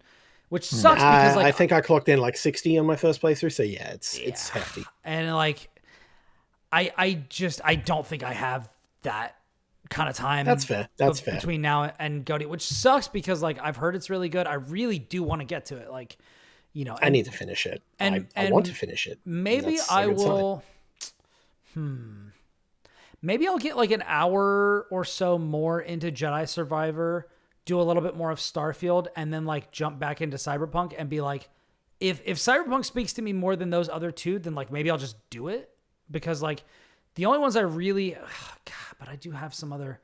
I do still have Baldur's Gate 3 that I want to do more with, and I do have Talos 2. So it's like follow your heart. Ultimately, just follow your heart, right? Talos Principle 2, like stress about it. Yeah, that's too much. That's just too much. Follow the heart. Don't force yourself. And yeah. That said, back to Cassette Beasts. Yes. So stick with it. Stick with it a little bit, please. And I think that it would be easy for me to like stick with it a little bit more. I think I've only done like a couple of battles, but like the aesthetic doesn't really do anything for me, and like it feels very like I see some of the stuff like the turns and the pips and the like exploiting weaknesses sort of stuff, like Persona 1 More style or like other things like that. And I think I see what it's doing, but maybe I do. I don't know. Yeah, you'll need a little bit more time, I think, just to get a few more, creatures, beasts, moves, etc. that start to play into more of the concepts and what's really good about that. And you definitely need to play at least until you encounter the first Archangel, ideally 2 Archangels, but you'll see. And then at that point, it's like, oh, okay, there's something fucking going on here. I want to see this through. And yeah, so. Okay, I will stick make with it a little bit. I will make that. It's still a bit early, but I understand. But because I like the idea. Needs a bit more time. Like when they're like, oh yeah, we've been here for 100 years. Like you can't leave, and I'm just like, oh. Okay, interesting. All right. Was not expecting that. This is very interesting. A very un-Pokemon like story conceit, it seems. It is, like it is a monster catching RPG, but it is very much not just Pokemon at home. That's the thing I took away from it. Like something like Temtem is very much Pokemon at home, and it's good in its own way. Still does more with the concept than Pokemon has in a while outside of like Arceus.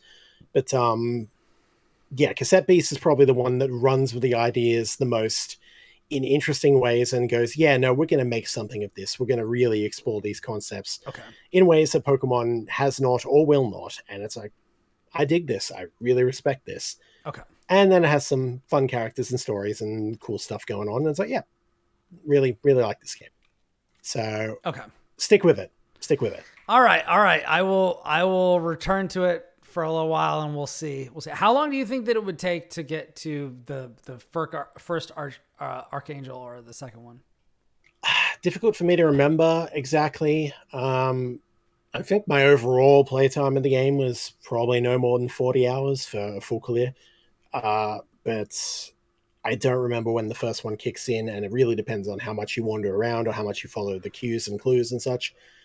But they'll make themselves known eventually. You'll stumble into it and go, okay. Look for a train station. That's my advice. Okay. Noted.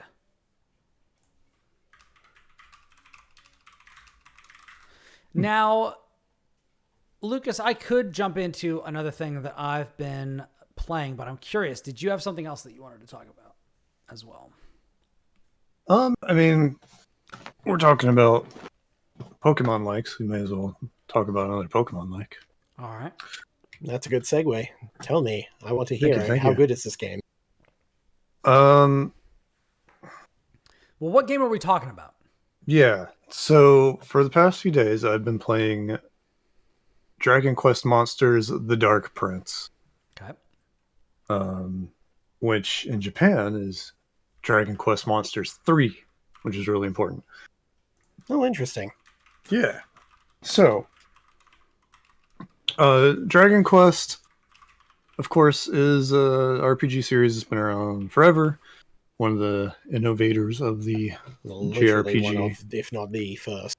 Yeah. Ever since the Big Bang, Dragon Quest has been with us. Exactly.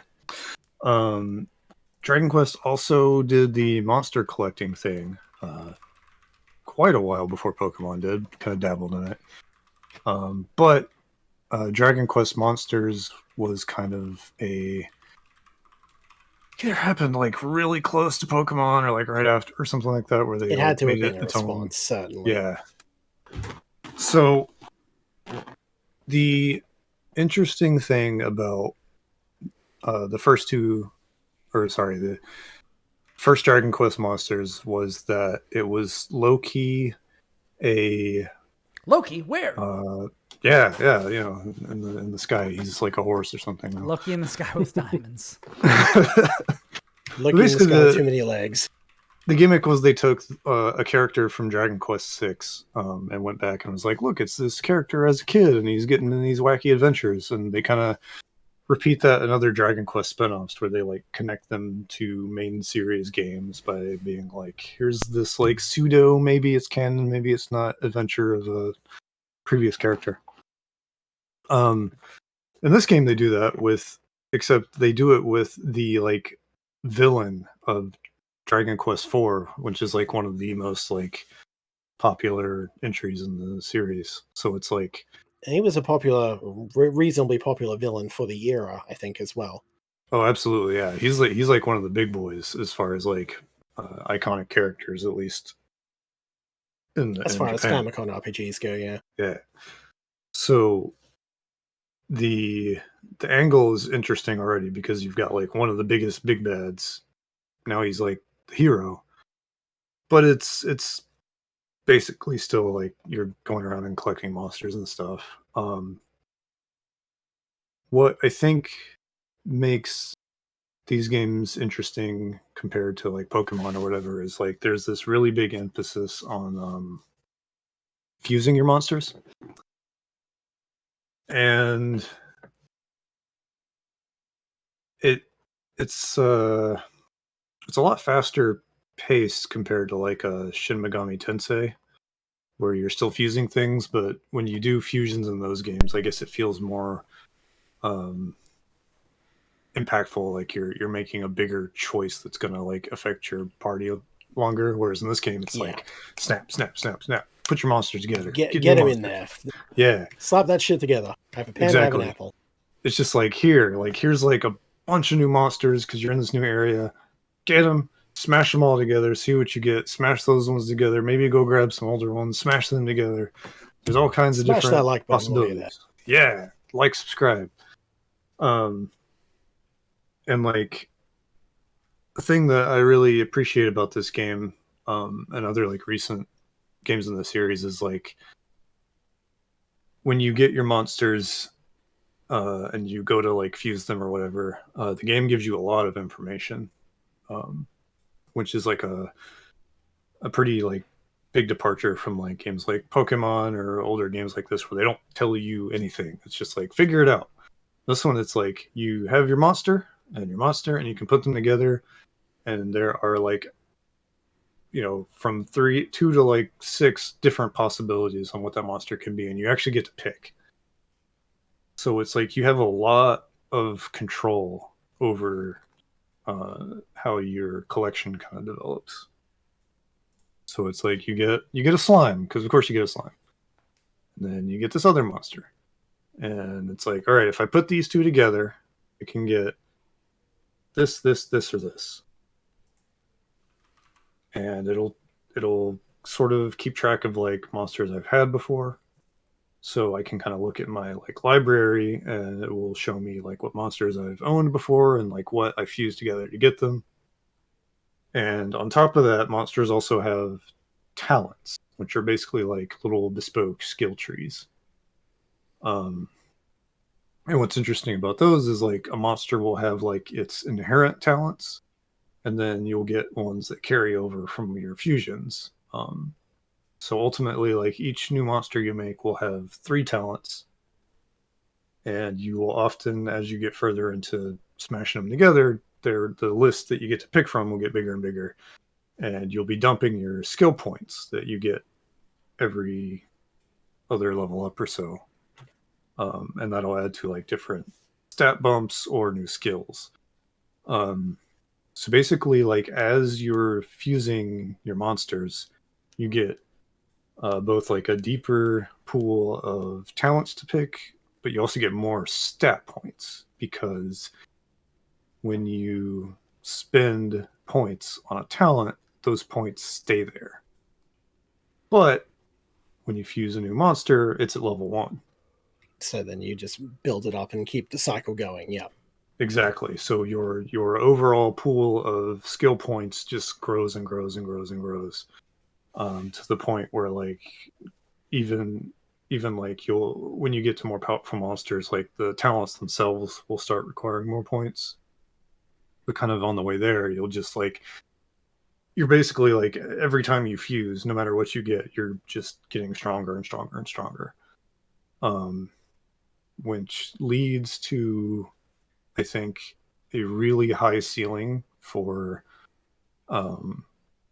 like not just creativity, but like experimenting. Like I never feel like I'm making a mistake, even though like maybe I'm ultimately not super thrilled with the monster I have. I'm just going to be But it's fusing it still with just another one anyway. It's still ultimately Exactly. adding more power into the pool of fusion. Yeah. Exactly. And like as the game opens up more, there's more fast travel. You can go back and just be like, well, I kind of feel like messing around, so let me get some older monsters from before and see like what happens if I throw them against my newer monsters. And it's just like that forever, and it feels so good, because it's like every time you start over with your level 1 monsters, they're stronger, but they're still level 1, so they level up really fast. So it's not like you're just grinding and grinding and grinding in a way that doesn't feel good. Like it's I always assume like, you still go to higher level areas, which means XP gains are bigger and such, so you catch up pretty quick. exactly. Good So system then. it's like level 10 is the minimum to be able to fuse a monster, and it's like that level 10 comes faster and faster and faster as you go. So it just really feels like you're just like constantly juggling this like massive stack of like little creatures, and there's no reason that you can't just like pick your favorites and still just like find ways to manipulate the system to keep your favorites and still make them more powerful. So it's just like this level of like control you have over your collection that just feels really good. The opportunity for player agency and expression sounds really high, so that's good. Yeah, super high. It's like, and at the same time, you're still like discovering things. So it's like this interesting mix of like, I can pick and choose pieces of the formula, but I'm still adding new pieces and new information to the pool as I go. So it's like just this satisfying sort of like weave of like new stuff, but also control over my progress. And you just get to do that until you're sick of it, and it's just like it feels so good. I love it so much. Yeah, no, you're pushing all my buttons here. I'm like, oh no, I'm gonna be diving into this one heavy, aren't I? Oh yeah, and plus it's Dragon Quest, so if you're familiar, like all the monsters are just goofy. They're so They're silly. goofy. There's lots of puns. They're visually, stylish and pretty, and the music is awesome and all that good stuff. Oh yeah, yeah. Never as in depth as I would like. Ultimately, Yeah. that's always my downside with Dragon Quest. But like, the charm is undeniable. Always. Exactly. And like since 11, they've done this thing where like the monsters will be goofing off out in the overworld. Like some of them, they'll be like singing to each other, or like there's this one monster that's basically like this big weird dragon ghost, and his stomach is a bongo drum, so he'll just be like pounding away, and there'll be like three little monsters standing there watching. It's like, damn, I feel bad. I'm about to like go kick your ass, but I appreciate the little concert you're putting on. Did you really though? I mean, yeah, because it's a new monster. I want it. Yeah. But Get in my Pokedex. Exactly. Yeah, and like the biggest thing holding it back is it's a Switch game, so it runs like ass. There's like nothing you can do about inevitable. it. Yeah. Which is a shame. Yeah, I don't know, like I feel like maybe the Switch 2 was supposed to have been out by now if COVID didn't happen, and maybe we're just seeing the results of that or something. I don't know.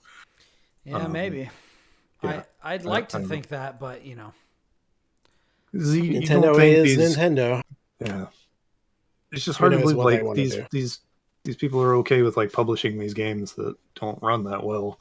Yeah. In an era where like everyone's screaming about frame rates. It just doesn't make sense. But like it could be worse. It could be so much worse. Yeah. At the end of the day, a good playable game that has poor frame rate is still better than, a good frame rate game that is arse. So exactly. Take it as it is, I guess. Yeah. But just like as far as like monster collecting games, I love when you just have that level of control over building your party. It feels so much better to me than like Pokemon, where it's just like you just level your guy up forever until it finally evolves down its prescriptive path. Yeah. Mm-hmm. So a couple of deviations here and there, but yeah, exactly. It's also why like the most recent Shin Megami Tensei and Persona games have been a lot better about when you do your fusions, it's like you don't just have to keep redo back. Oh, God. That's good. Yeah. The SMT3 days of just let me choose my spells. God damn it! Exactly. How many times are you going to make me go into this menu? It's like I understand those restrictions, but it's so much. It's just. But better but if you're gonna let me do it anyway, then just let me do it out the gate. Yeah. Yeah.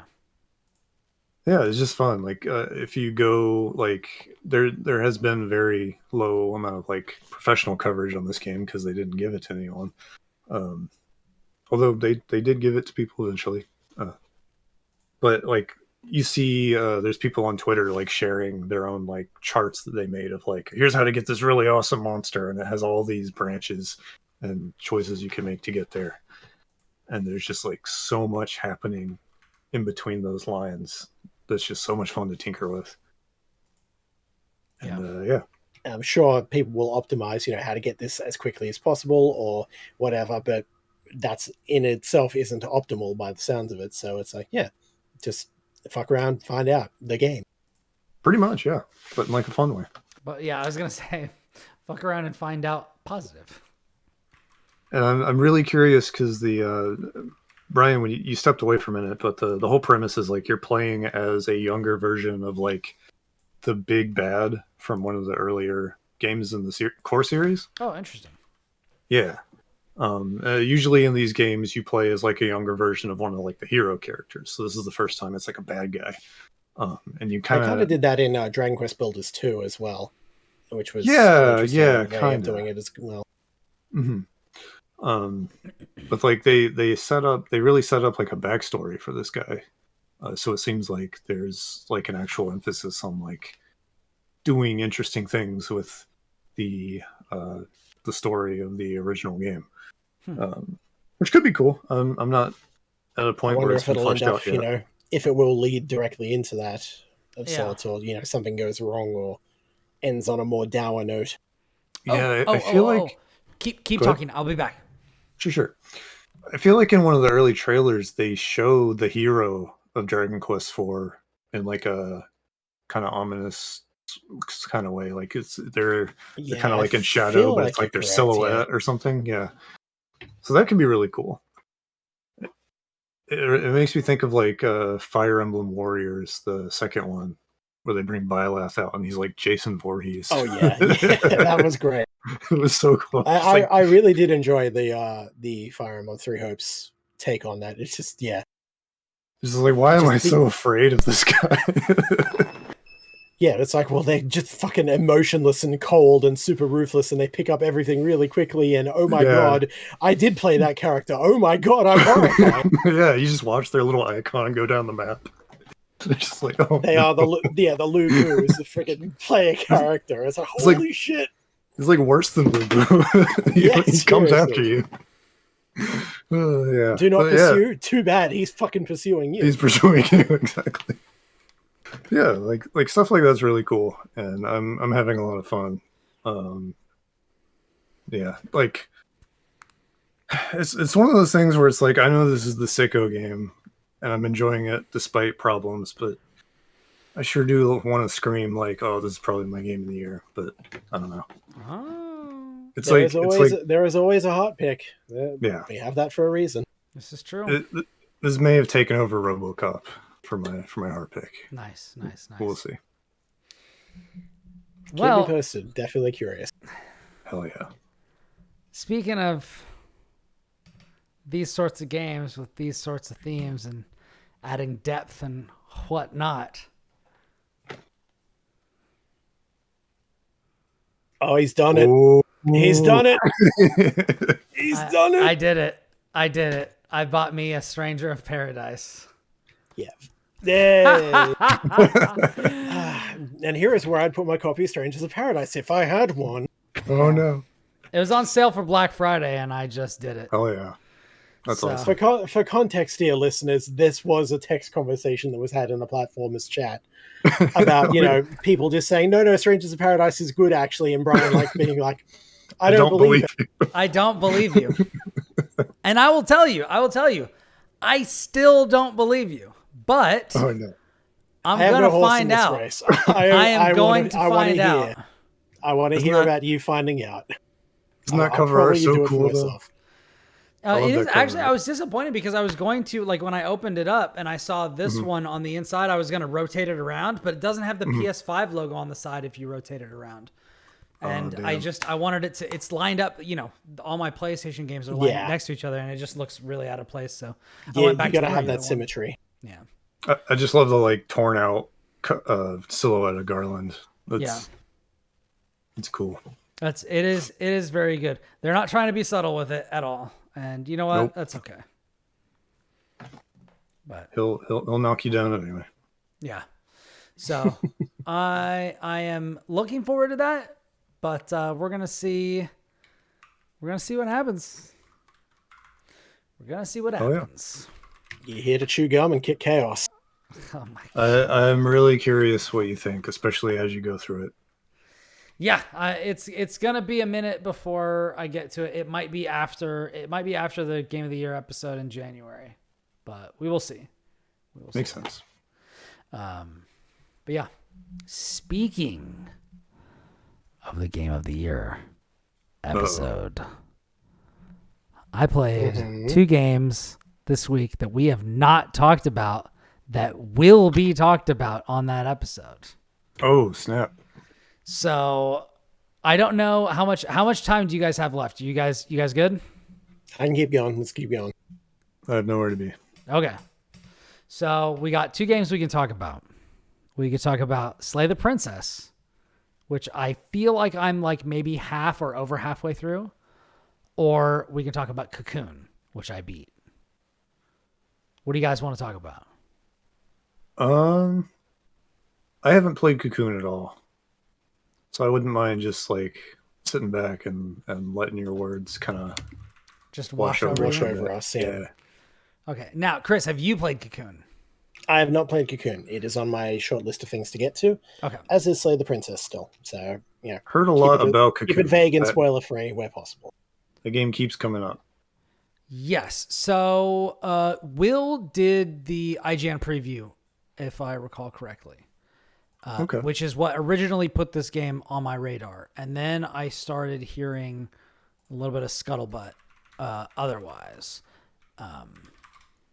And it is on Xbox Game Pass. So if you have Xbox Game Pass for PC or console, it is available on there, which is what really got me to just be like, I'm just jumping in. I don't even care. So this game is by Jeppe Carlsen, the lead gameplay designer of both Limbo and Inside. Which should let you know. Tells me everything you need to know, yeah? Well, I would say yes, but this does not tell you everything you need to know about this game. Okay. Because this game... Well,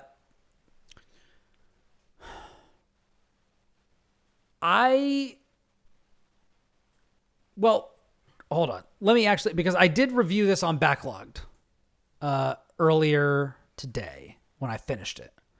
So, do you want to talk through it and then I'll read my review at the end, or do you want me to read the review now and then you can kind of like ask questions or what have you? I'm easy. Whichever you feel is a better representation of it. Okay. No preference. I guess I'll read. I have it up. I'll read it right now, and then I guess we can go in whatever area make addendums or whatever this discussion ask questions. Goes in. So, I reviewed this. I played this on the Xbox Series and on the PC. It did not run that well consistently on my gaming laptop. I have no idea why. I've been having some weird issues with it lately, so I'm not going to hold that against it. But it ran beautifully and looked beautiful on my Xbox Series. So here's my review. A fantastically inventive, creative, and bizarre puzzle game. There were a few times when I thought, there's no way this works, and was pleasantly surprised when it did, in fact, work as a solution to a puzzle. I got stuck 3 times in the game because I had a misunderstanding of how some of the puzzle mechanics worked, but it is largely pitch perfect in the way it leads the player on through its thoughtful mechanics, completely wordlessly. Very well done. As a huge fan of novelty, the creativity behind the design of the creatures and environments really wowed me. I love and highly recommend it. With some of the developers behind Limbo and Inside behind this, they joined the rarefied echelon of, quote, each game is better than the last teams, alongside masters like Supergiant. 4.5 out of 5 stars. High praise. Very high praise. Now, I think that in the near future that you will start hearing from the platformers podcast hosts as they evaluate games on a scale from 1 to 10. I think you will start to hear more of that. So allow me to begin that process by saying that I think this game is at least a 9 out of 10. I held back from giving it a 10. And I'm going to be real with you. I don't know why. I don't really have, like, if you ask me, like, give me the reason why you didn't just give it a full 10, I don't have a reason.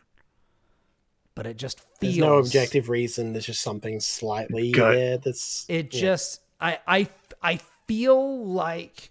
And maybe this is unfair for a puzzle game. And I am totally open to that. Like, I could be talked out of a 9. But I feel like with the misunderstanding that I drew about how the mechanics worked, I think can also be viewed as a positive. I don't think it's purely negative, because when I figured out how it really worked, that informed how I solved future puzzles. And that made for some interesting moments later. But I did actually have to, I wasn't like just going to sit here and beat my head up against a wall. I looked up solutions, which like I don't love doing, particularly because like I a lot of times will review or write guides for games in a vacuum. But I think it's being a little bit unrealistic. If I'm just speaking on a personal note, I think it is a little bit unrealistic as somebody who writes guides to think of myself as being above using them. I think that's a little weird. So I'm trying to break myself of that, but that is something that is within me because I'm just like, well, I should be able to do this. And like, I just was not. And whether that's because I was tired or I was drinking too much or whatever. But I mean, we're all games journalists, right? We're terrible at games. Can't play Cuphead. Yeah, of course. That's it. Yep. But I won't deny that like that level of frustration, I think, did kind of hold a little bit of my affection in reserve, as it were, whether that's fair or not. But I will say it is, and that's why I phrase it in this way. I think it is at least a 9. I think it is easily one of the best games of the year. I think the puzzle mechanics are really fascinating. The core puzzle idea that this game revolves around is worlds within worlds. So you are a little bug and you pick up an orb and you carry it on your back and you can set it down places, and in specific places in the world, you can actually hold the A button and go inside of that orb to another world that lies within. And what you do in one world will affect the other, and the different orbs that you have as you move through the world and you progress and you kind of develop things, they will gain certain abilities, or they just naturally have certain abilities. So there is a red orb that will, when you're walking along certain areas, will reveal and create supporting platforms that you can traverse. And if you're not holding the red or orange orb, those paths are not available to you. And then you will get different colored orbs that have different abilities that you will need to take advantage of. And sometimes you can only carry one orb at a time. So sometimes you will need to be solving puzzles where you need both colors of orbs to get across. Now, here's the thing about that. You can carry one of those orbs and then go into the other orb and put it inside. Ugh. And then go outside and carry the orb that has the other one inside across a place, and then see if you can find a place where you can go inside that orb again and then bring it back out. And they play with that space in a really fascinating way. Limbo and Inside are both like very straightforward, just like storytelling platformers that are very atmospheric. They're not really interested in like bending your brain around puzzles. They're mostly about telling stories through the environment. Yeah. And I think that's much to their credit. And I think Inside is vastly better at that than Limbo is. I think Inside is actually really amazing at that. This game is less concerned with that, although there is still a bit of it. It is a lot less concerned with that than Inside. I think it's kind of as interested in it as Limbo, maybe like slightly less, but like don't expect to be going in here and getting like some big kind of treatise on like, has science gone too far, or industrialization or climate change or anything like that. Like, it's not about that. This is a puzzle game. And I think it does a really fantastic job at being like a one-shot like puzzle game that is just about like, there's no cuts, there's no loading screens, there's none of that stuff. It is just about worlds within worlds. Can you figure out how to get through this? And there's like a lot of weird stuff going on in this world. There's a lot of really weird looking creatures. There's a lot of like almost body horror style, like almost Scorn type of stuff. Not gory, but like in a way that like there are machines and biological things interfacing with each other. Right. not in a gross way, but in like a really weird way that's like really fun to watch. You know, you'll see like a platform, and you'll activate a switch on the platform, and then it will hover over and it will go down inside a hole in the ground, and then like some flesh closes over it. You know what I mean? It's just weird stuff like that. And that's everywhere. And yeah, it's really straightforward. It is not that long. I think it's like 5 hours. And that seems to be the ballpark I hear usually. Yeah. Maybe less than that. Yeah, I think it's fantastic. I think it's truly, truly fantastic. And it definitely is in like, there's a lot of indie games this year that I'm just like, wow, that was like exactly what I needed. That was exactly what I wanted, you know, and whether it's like Cosmic Wheel Sisterhood or Wild Frost or Cocoon or, you know, another game we're going to talk about soon, or, you know what I mean? Like there's a lot of really great indie stuff going on this year. And I honestly, the crazy thing is the year that Hitman 3 and Inscription came out, like Inscription was like, I think far and away my favorite indie game of that year. And this year I feel like there are like 5 or 6 games that are at least as good as that. Probably better, which is bonkers. I don't understand, but this year continues to be, whether you're interested in AAA or indie stuff, there is just a absurd amount of awesome stuff that's coming out. And Cocoon is like very close to the top of my list. I have no idea what's going to happen, you guys. We're going to record the 2023 GOTY episode. I have no idea what's going to happen. I have no idea. We're still just trying to find like what we want there to be there, you know? Yeah, like I haven't picked like, you know, my thing is just like trying to find something that I can safely say, yeah, no, Baldur's Gate 3 ain't it, because I don't want to put it there because it's got too many flaws to be there. Yeah. So is with Cocoon, since it sounds like it's more of a pure puzzle game, for lack of a better word, compared to like Limbo or whatever, what would you say about it like puts it to the level you have it at? Is it just like is it the design of the puzzles? Is it how it like feels to play it? Is it vibes?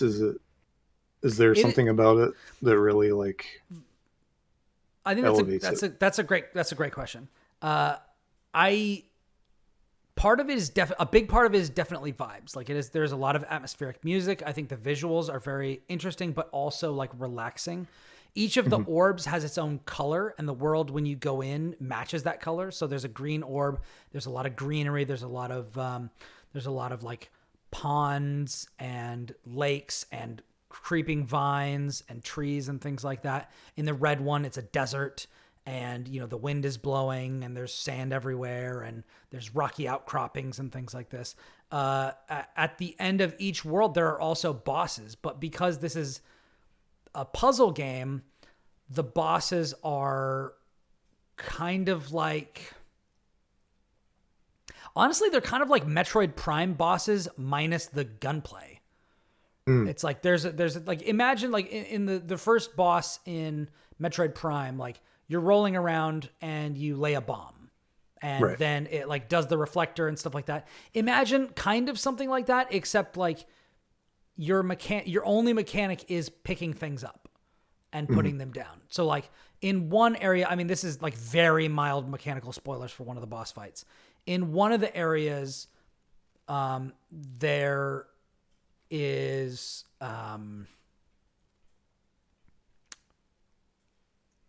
you're surviving and navigating the boss arena as the boss kind of tromps around and tries to kill you, but it never kills you. You cannot die in this game. It will throw you out of the orb and then you have to enter it again and then go back to the boss arena and then you'll start it up again. But you'll have to get through several different rounds of, I need to survive until something appears that I can go and pick up. Like a plant will grow up from the ground that has a bulb that's explosive. And you pick it up and it makes you float. And then you float over the enemy and you like wait until it's vulnerable and then you drop it on it. And you do that like 4 times, and it keeps getting harder to avoid the enemy, and there's more environmental hazards and things like that. I feel like those, like the fact there, I know there are no, this might be a part of what kind of held it back from being a 10 is like, there are no boss fight checkpoints. And like, sometimes it can be a little like tedious because you don't have really any verbs. There's no dodge in this game. You're literally just walking. So if you're not fast enough to get out of the way, or you make like one mistake while the enemy is lunging at you, like you have to do the entire boss fight again. There's no health in this game. Like you make the mistake, that's it. You have to start over. But it wasn't too bad. I think the most I ever tried to retry a boss fight was like maybe 4 times. Like it wasn't some big deal. It was mainly just like, I got to like phase 3, which is literally just like, I survived for like 20 seconds, got my thing, did that a couple more times. And then like the last time they were rushing at me, I couldn't quite get out of the way in time. And now I have to do it all again. Like minor annoyance, but still there.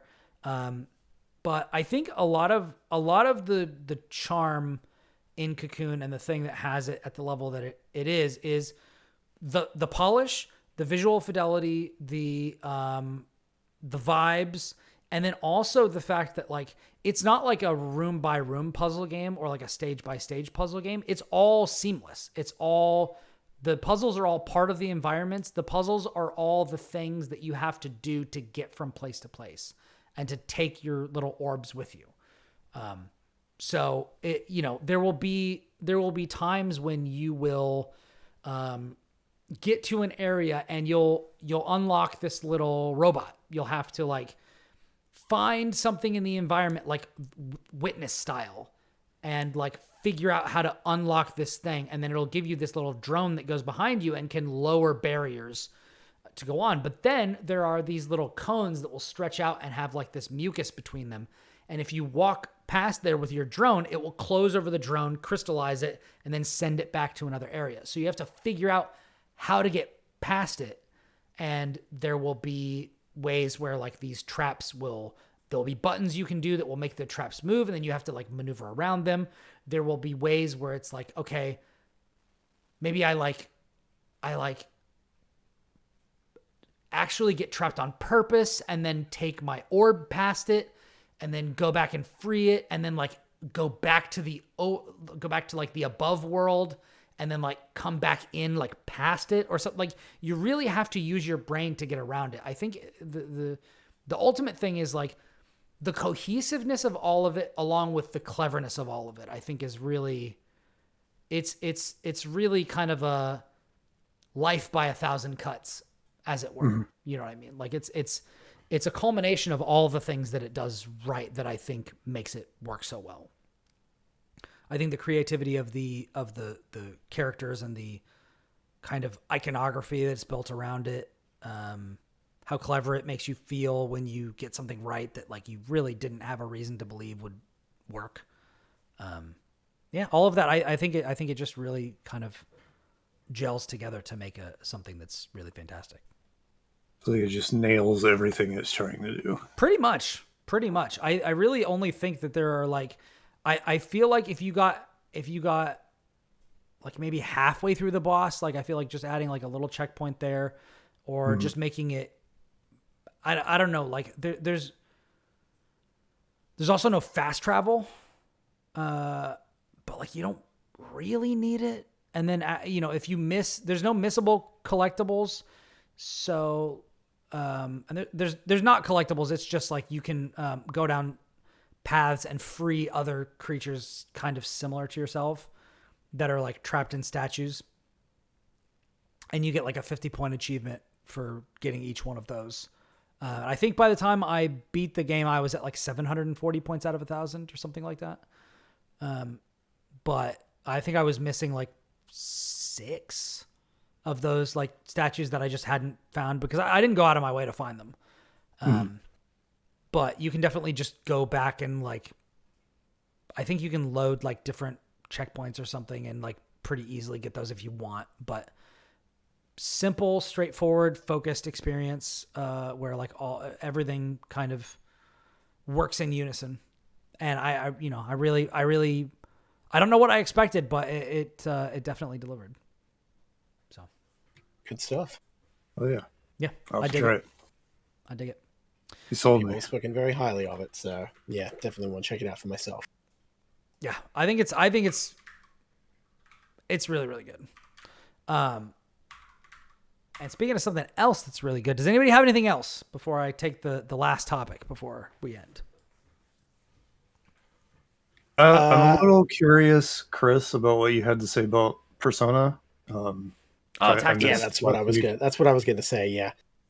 So you weren't around here for last week. Have you played it at all, or you just curious? Yeah, I played kind of the introduction up to like where it introduces the flag thing. I don't know if I went a ton further than that. So like an Yeah. hour and a half is Okay, so you're still in what is technically the first kingdom. There are yeah. more, as you can probably assume. Mhm. I am now at the time of recording last week, I was just through the first one. I am now maybe halfway into the third one. And I feel like I did the game a slight disservice last time because I kind of breezed over the story aspect. And that was more because I was focused more on the existing party members. Mhm. The fact is, the game takes place right at the end of Persona 5, right? Mhm. So everything has happened, their character growth is complete, all Mhm. their problems are generally resolved, they know what's up. That means these characters are familiar and likable, but have nowhere really to go from there. And Right. obviously, Atlas can't let them because there's still more to come and all the rest. So, whatever. So I kind of did it as a disservice and said, yeah, it's just like little referential things like that, and they can't really do much more with that. That's fine. That was a disservice to the game because as it goes on, it gets significantly better and shows that it's more about the new characters rather than the Phantom Thieves and how they interact with the characters, both the new one, Arena, and Toshiro, the politician guy, Mhm. who will show up. Fascinating characters, really interesting, and they tie heavily into how the overall kingdoms and such work, and how whose metaverse is it and why and all that. And the further you dig along, the more I'm just like, I really want to see where it goes. This is really good. I'm intrigued. So, yeah, I kind of brushed over it last time because of that, and it's like that was wrong of me to do so. So, I'm whereas before I was just kind of, yeah, this is fun, this is cool. I like the tactics, I like the puzzle kind of system.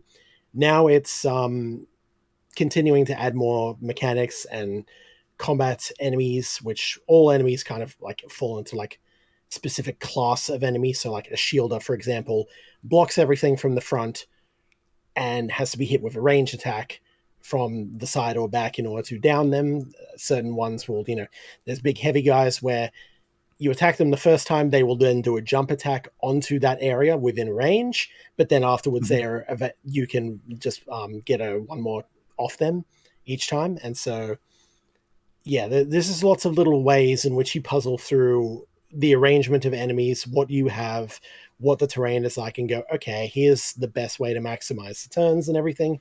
And you're rewarded with, side missions and such if you do them within a certain like turn threshold, which is worth doing. And so far, I think I've got all of them. So yeah, um, overall, it's really solid so far, and I'm definitely keen to get back into it and see where it ends up. So yeah, thumbs up for me so far. That's Definitely interesting good. to hear because I think I had a kind of a similar reaction to that first chunk of game where I was just kind of like, this is cute, but I don't know if it's really like doing a whole lot. So it's good to hear that it starts getting more interesting later on. Yeah, it's Cool. again like all the Phantom Thieves being there is almost incidental. Yeah. I guess that's the best way to put it in terms of story, and they're still cool. They still have interesting dialogue with the existing characters and such, but like yeah, it's more about Arena and Toshiro as far as the overall story goes, and it's better for it, genuinely. So yeah, I want to see how it ends. Nice. It's good Awesome. stuff. Yeah, I might have to poke back into it. It was like the hooks weren't really coming in, and then also like I wasn't really sure about the gameplay at first. If the cover system felt a Yeah, little kind of like, but I think You it's made it pretty sound like solid it. in the end. Yeah. And and there's enough ways to flush something out of cover. Just about any spell. Like Mhm. if you just, they're stuck in cover or whatever, just hit them with a spell, they will get a status debuff, which means the next attack on that turn will trigger one more, and then you can chain it from there and just go from there. There's some ways around it, and you do get more systems and such as it goes, and it does become a little more playable in that regard. But Awesome. it's fun. Cool. Good stuff. All right. Thank you for that. No worries. Yeah, I'm gonna have to jump into that as well. But in the meantime, tell me about your princess slaying. Yes. Oh, goodness. So I started playing Slay the Princess earlier, and I was like, I'm just going to play a little bit before the show. And then I played it basically up until the time it was time for us to start the show. Oh, man. So it is very good. Lucas, what? So you just started playing it? Yes. Nice. Yeah, I feel like I blew through it in like 2 sittings. Yeah, it's fascinating. I'm pulling up my Steam right now so I can see how much I played it. But let's see. Oh yeah, like just over an hour. But yeah, I've got how many achievements did I get? Yeah, I've got 9 achievements in it so far, which I feel like is a lot for only playing it for an hour. Because like It's pretty short. I've gotten several endings. Like I think I've gotten like 4 or 5 endings so far. Yeah. Like and I really dig what it's doing. It's really interesting. But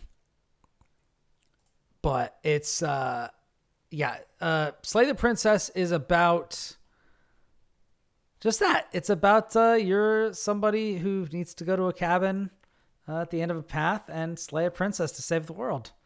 And it's about everyone I've spoken to about this says go in as spoiler free as possible, as vague as possible. I completely agree. Yeah. So I'm gonna be real. I'm not really gonna say a whole lot about it except for that. But I will say I appreciate that because I still haven't had a chance to get to it yet. Been meaning to, but yeah, I say just to let you know what to expect.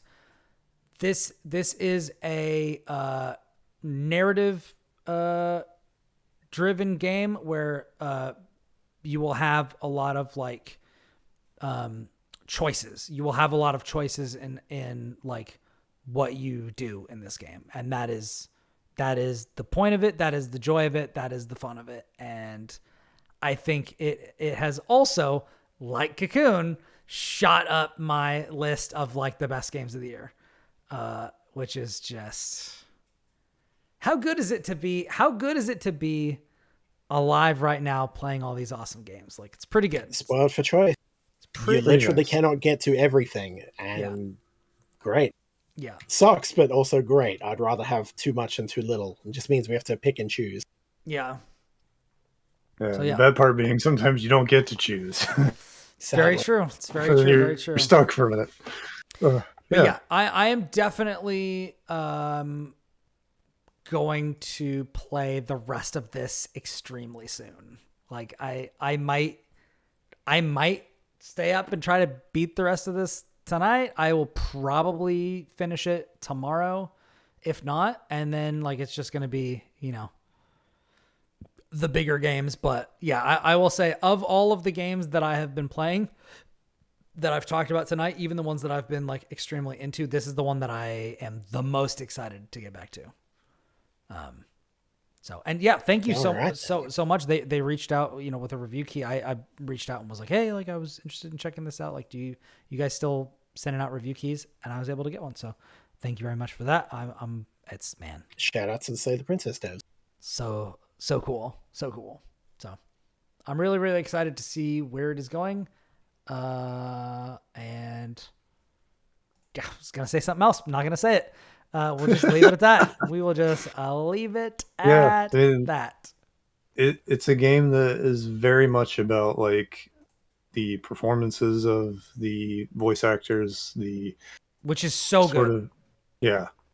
The sort of like the fact that like you have all these choices that you can make and just like there's like almost a playfulness to it, right? It's Yeah. like, here's all these different things you can pick, and then like there's just a sense like you never know what the outcome is going to be.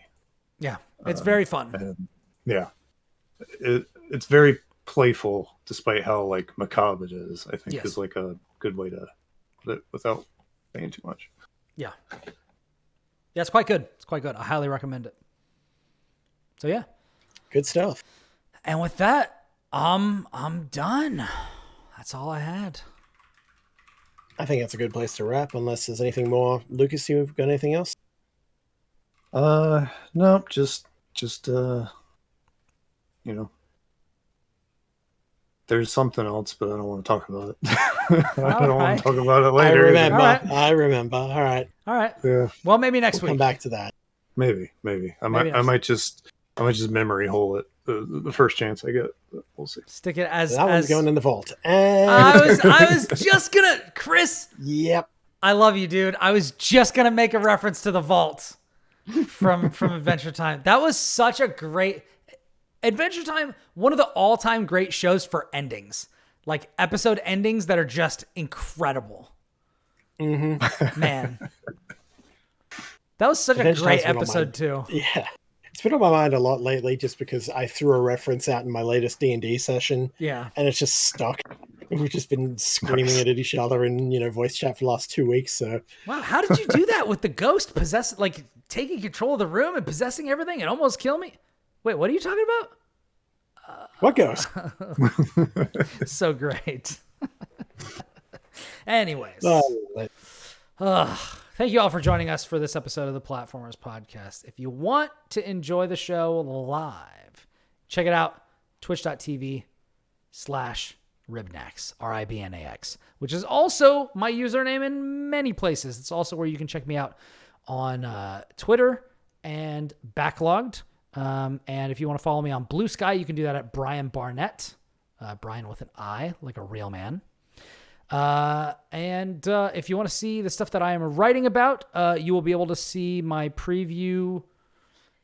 I'm guessing when the who knows? I got a preview going up on IGN, but it's vacation time for many, many people. So we're going to see what happens. We're going to see when it happens, and I'll let you know, when it is up. But I played the Terrace Land closed beta, and, my thoughts are overall positive, although it is definitely not without flaws. Being a MMORPG that is for both PC and mobile devices. It's hard to really nail that being on just such a wide range of hardware, but you'll get to read my preview soon. But that's where you can find me. Chris, where can people find you? Hi, I am Chris Cornelius, aka Delphi. You can find me on most places as Delphi. That's EI, not IE. My website is versusthebacklog.com, vsthebacklog.com, one word. I put stuff up there occasionally, and we'll put stuff up elsewhere on the internet as situations permit. Brian, you know what I'm talking about. Mm-hmm. And Lucas, how about you? Yeah, Hokutono Lucas on the Twitter and Blue Sky. Most of my writing lately has been at Shack News. We got stuff cooking between the 3/4/ more of us. I also have another byline coming up soon. I'm not sure if I can say anything about it or not yet, but I got one coming, so that's cool. Probably. Yeah. Stay tuned to Shack News this week, where I will pour lots of misery from my brain onto the page.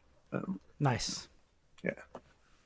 As we are wont to do on this show quite often. More often than we would like. Anyways. I'll be glad to be on the other side of it. Yeah. Stay strong, brother. Stay strong. It happens to us all. My sympathies. We have all been there. Anyways, from all of us here at the Platformers, we hope you have a wonderful week and stay safe out there. Because until next time, we are out. Peace.